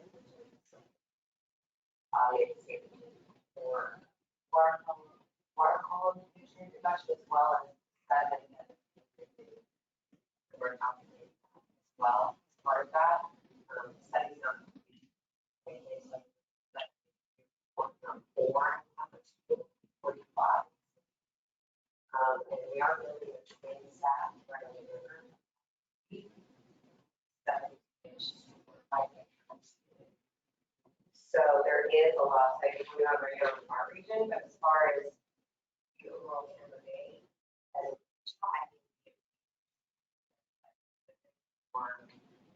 every project that's retrofitted, like allocated, and then whatever happens on that goes to the project.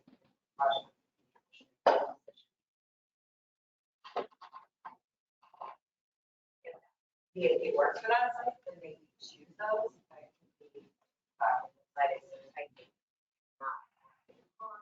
But they're really, those kind of areas. But recently,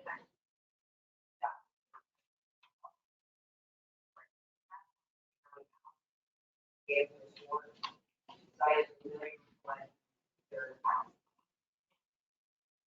So far, we can tell you for sure how our overall program is.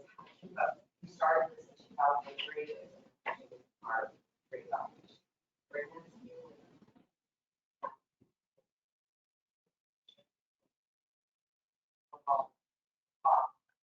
I'm just bringing it to the board's attention because it's discussed on all the boards. I just want to pass on any comments that you all have. In preference. Thank you for all that. Just wanted to briefly mention also that we will be recognizing 2 Golden Mangrove Awards and Policy Award awards dedicated to best bacon grants. 2019, 2020, the CAC selected 2 projects, the Stewart Bar Urban Weeks, recipient for projects that are working on Crescent Lake. And then the second recipient, of course, the St. Louis Community Installment Project. Receiving recognition at our policy work. Also, want to mention that we did this past mid-year budget, and then we did receive this past weekend additional donation this year from Crossway Memorial Fishing Tournament, 5,000. So we're going to be directing that for a project that I've mentioned for the wildlife report. Still figuring out where we're targeting that specific fund, like we complement the project. I'm the first thing you said this was large. But,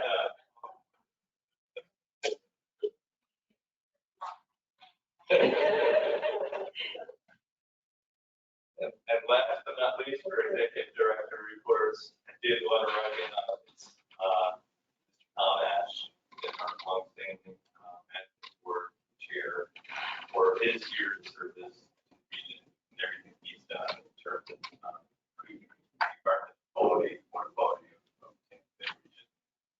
And over 35 years exactly. A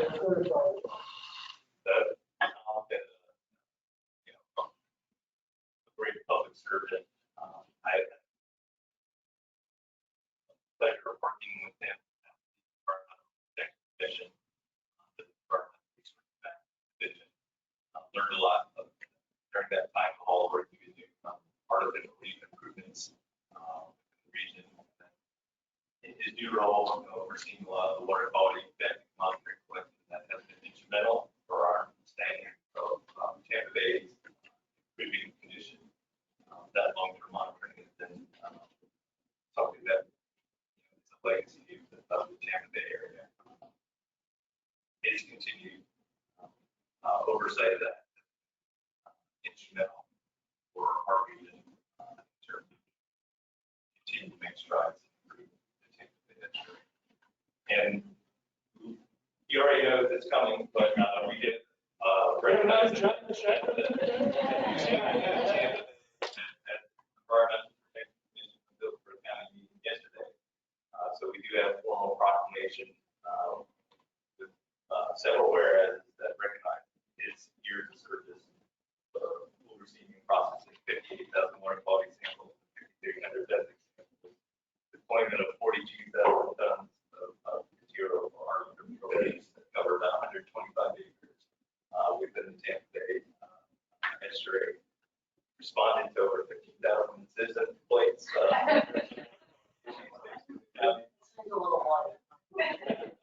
And just his work of being the management board chair, serving on the natural resource environment, technical impact review chair, of the agency on bay management.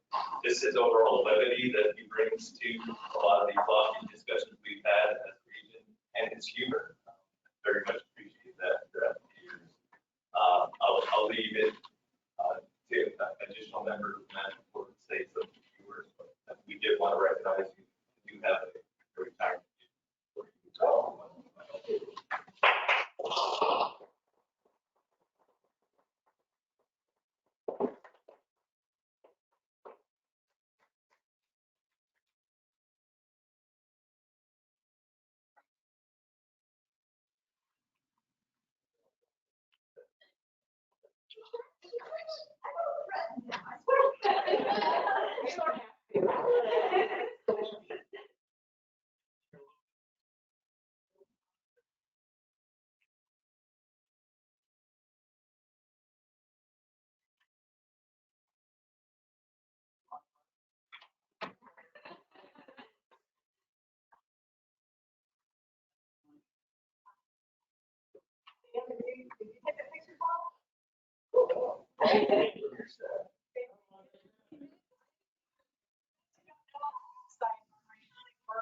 I didn't know this, but Tom took that picture of her. Sarah, you need to. Come on. Joe, Yeah. you guys, you've been within 35 years, my friend.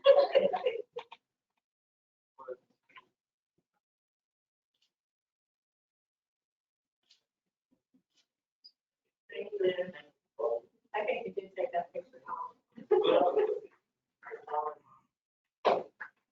So we're very sad to see Tom go, but it's a well-deserved retirement, and we will be listening to voting for Holly next year when we go through our program evaluation. It's already been recommended by our.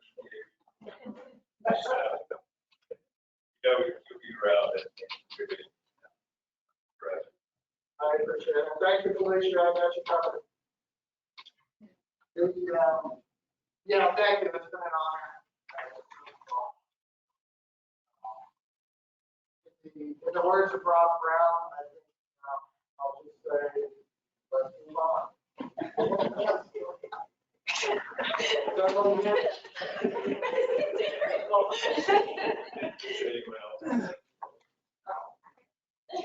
I told that's probably still one of the rules people get.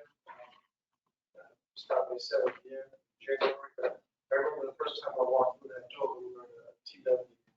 And you welcome me kindly. Turns out we have relatives in Massachusetts, so we have colleagues on it. And then you also invited me over to Janet, take you toward the EPC to learn more about what we do.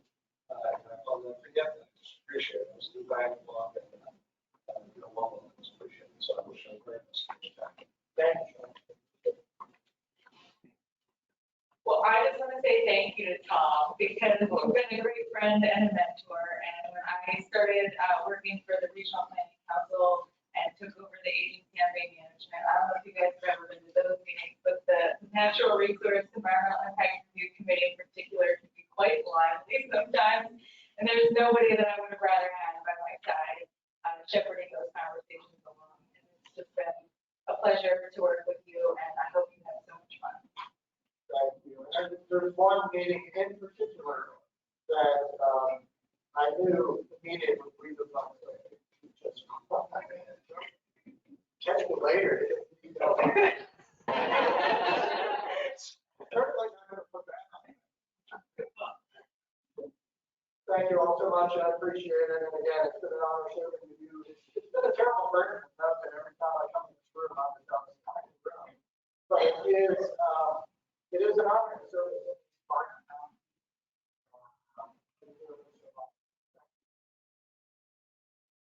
I just want to like an honor and work with you all these years. County, especially here in the program. Your keys, your knowledge, you certainly smart people. So I always like working with you.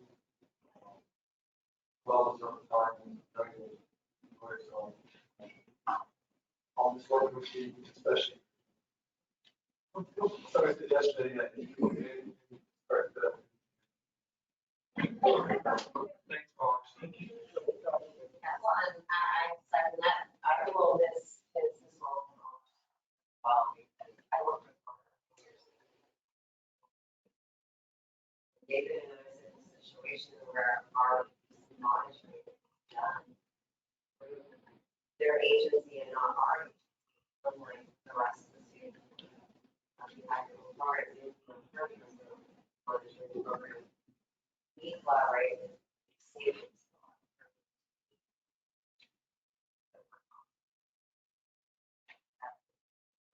Our regional monitoring of our side.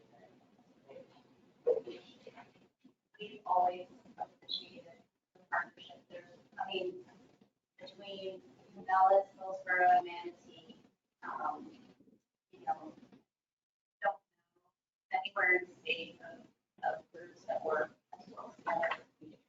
And just being able to call and say, hey, you need help, and jump in. This, you know, a year ago, when we were doing Pine Point, same thing. All we all had to do was ask, and jumped in. We all jumped in.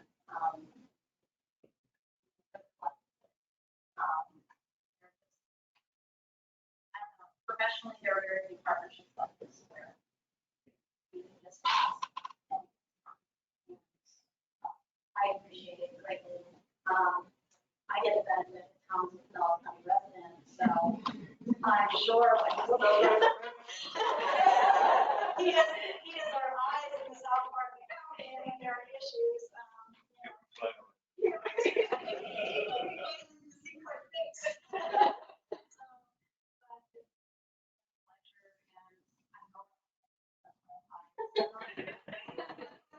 Can't get away from me. Thank you.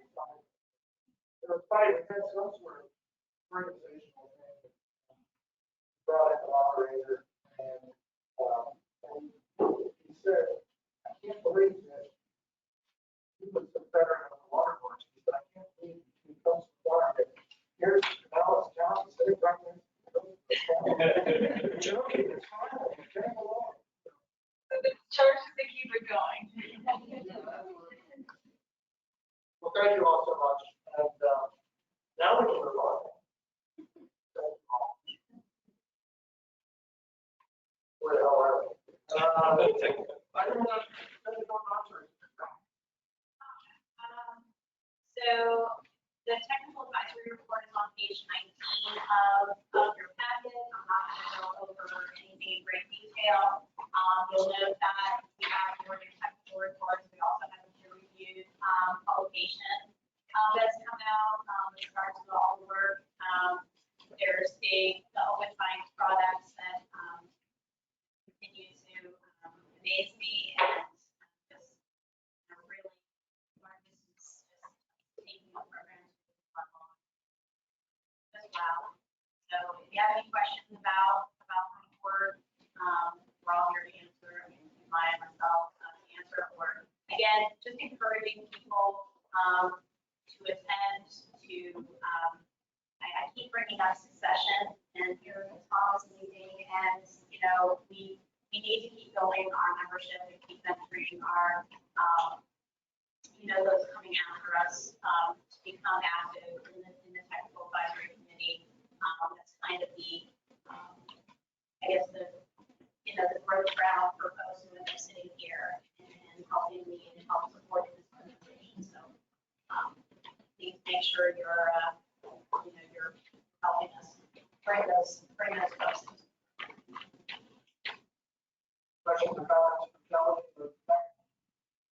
Speaking of succession, I'd be remiss if I didn't mention that Chris Pratt, many of you know, that work that people do replacing me, and the lucky meeting is people and serving it is a pleasure of mine.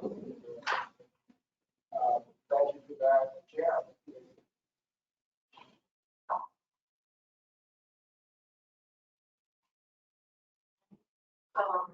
As mentioned, the PUC review of 2019 and 2020 projects, because so many of them have delayed due to COVID.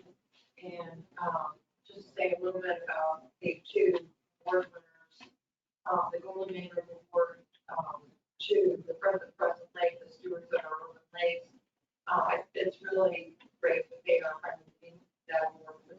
They started in 2007 with a campaign mini grant award, and pretty much have been exhibiting continuous since then, just working to improve Preston Lake, but also partnered with other organizations like the Coffee Pot Buying Watershed Alliance and local schools. And they've done a lot of work with shoreline vegetation and moving invasive plants, monitoring water quality, breakthrough. And the Gulfport Recreation Center Rain Garden, if you have not been out to see that garden, we're seeing the Tampa Bay Regional Planning Council also gave them some money to create signage out there to inform people about the purpose of the rain garden, and to encourage them to possibly, make their own rain gardens on their own property. All the plants are salt tolerant because the flooding that they experience there does come from folks who so they had to do that. And then the rain garden also is designed in such a way that it encourages people to walk right through it so that they can see all of the plant identification signs and just enjoy what a nice garden is. So I'm really pleased that those were winners. I think they were good choices. We had 8 members that took part in the evaluation. Method scoring. 10 CAC members this quarter volunteered 49 hours, given days and other activities. I attended a Taking to the Water art exhibit at USF St. Stephen's Maya, which was really great. There was a good discussion there among the people that attended about how to engage people in issues, especially people in underserved communities. So I really enjoyed it. It was very informative. And I also attended the Dallas County Lakes and Ponds Education Day a couple weeks ago on the 7th for Dallas County Watershed Management, which is just a really great event, annual event, which is finally able to happen again in person. And it really does help people to learn how to administer stormwater funds. So it was wonderful to have people there in person. There was also a paint giveaway. And we had 4 day events, which would close out the season. There's a Capitol Bean cleanup on February 19th in Tampa. Trash cleanup at the Change First on March 26th. And birthday fire minutes on April 23rd. And tree planting for Barlow Park on May 7th. And that's been the Barlow Park stuff has been continuing projects with a variety of different organizations. So it's great to see that area really being improved. And our next PAC meeting is June 22nd.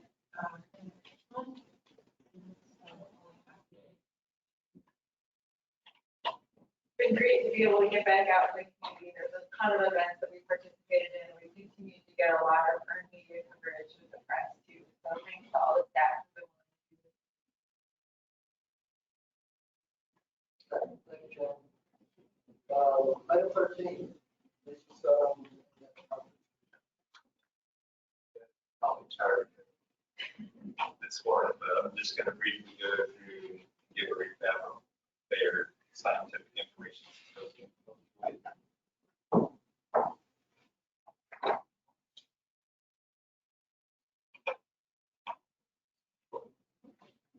So this year. So I'm just going to scroll through it real quick. As you know, we held basis from February 28th to March 4th earlier this quarter. We had about 290 attendees in total, both virtually and in person. About 78 presentations were given at the conference and we had 2 workshops. So really well attended. About 194, 96 or so were actually in person during the actual 4-day course of the main part of the meeting. And we had a lot of great information shared amongst 13 sessions over that 4-day period, addressing key issues that we're facing in Tampa Bay, with the microplastic bottle wings, how we better use the ecosystem service evaluation in our work. So again, very well attended. What happens usually at these meetings, we will memorialize all these presentations in the proceedings document. But we've done it consistently going all the way back to 1982 when the first Bay Area Scientific Information Symposium was held. We'll do that again for this basis event. This one was also unique in the fact that we had participants from our sister organizations represented in the Association of National Electric Programs. So we did have other representatives giving their perspective on these issues from outside the region. And again, inviting all those folks to contribute towards the proceedings document that we hope to get published by the end of this year.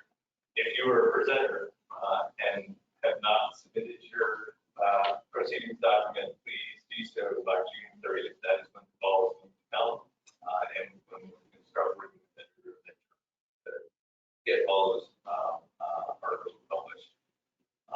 I will just skip to end and just let you know that all the conference resources are available online through our website. We recorded each of the sessions, do a good job of breaking those up into 2 chapters of each of the videos. So if there's a particular presentation that you're interested in listening to or revisiting, those are all online on our YouTube channel. There's some links to some of the conference photos as well. As I mentioned, we're working towards developing those conference proceedings. So please turn to your articles by June 30th. All these are again found on our website. Also, I just want to mention as well that we did provide 4 student awards for best oral presentation on honorable mention for oral presentation, the same for posters. Shelby Thomas, Louis Sandoval, Stephen Hesterberg, and Christian Schrein were the awardees presented to the basis conference and were the student awards. They will be memorialized. I'll be happy to answer any questions. Looking forward to conducting this event. 5 to 6 years.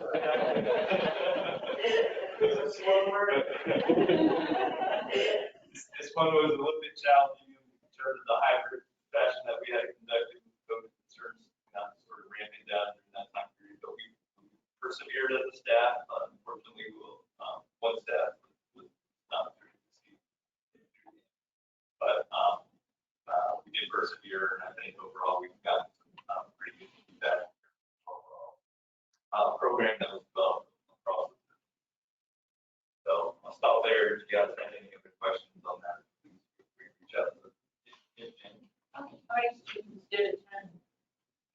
I think it's somewhere in the 30s. I would say it was more than 20, so we did grow from the last time, which is kind of our goal beginning to this fall. We had a number of student volunteers as well that helped that.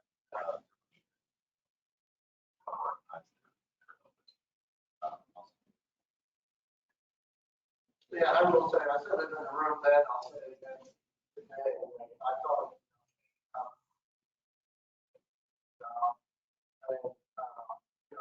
there was a lot going on. Most everybody in the room didn't even realize it. That's a testament to you guys, being professional, working direction with the team. So, congratulations. The committee, the maintenance committee, has accepting myself, but I still did not do anything. At all, but as far as, lining up the speakers and, dealing with all of the qualifications. certainly on the right track, helping out and shaping the program. Mix of both in watershed and out of watershed presentations, I think, that unique fashion, unique way to address those issues. Yeah. That's fine.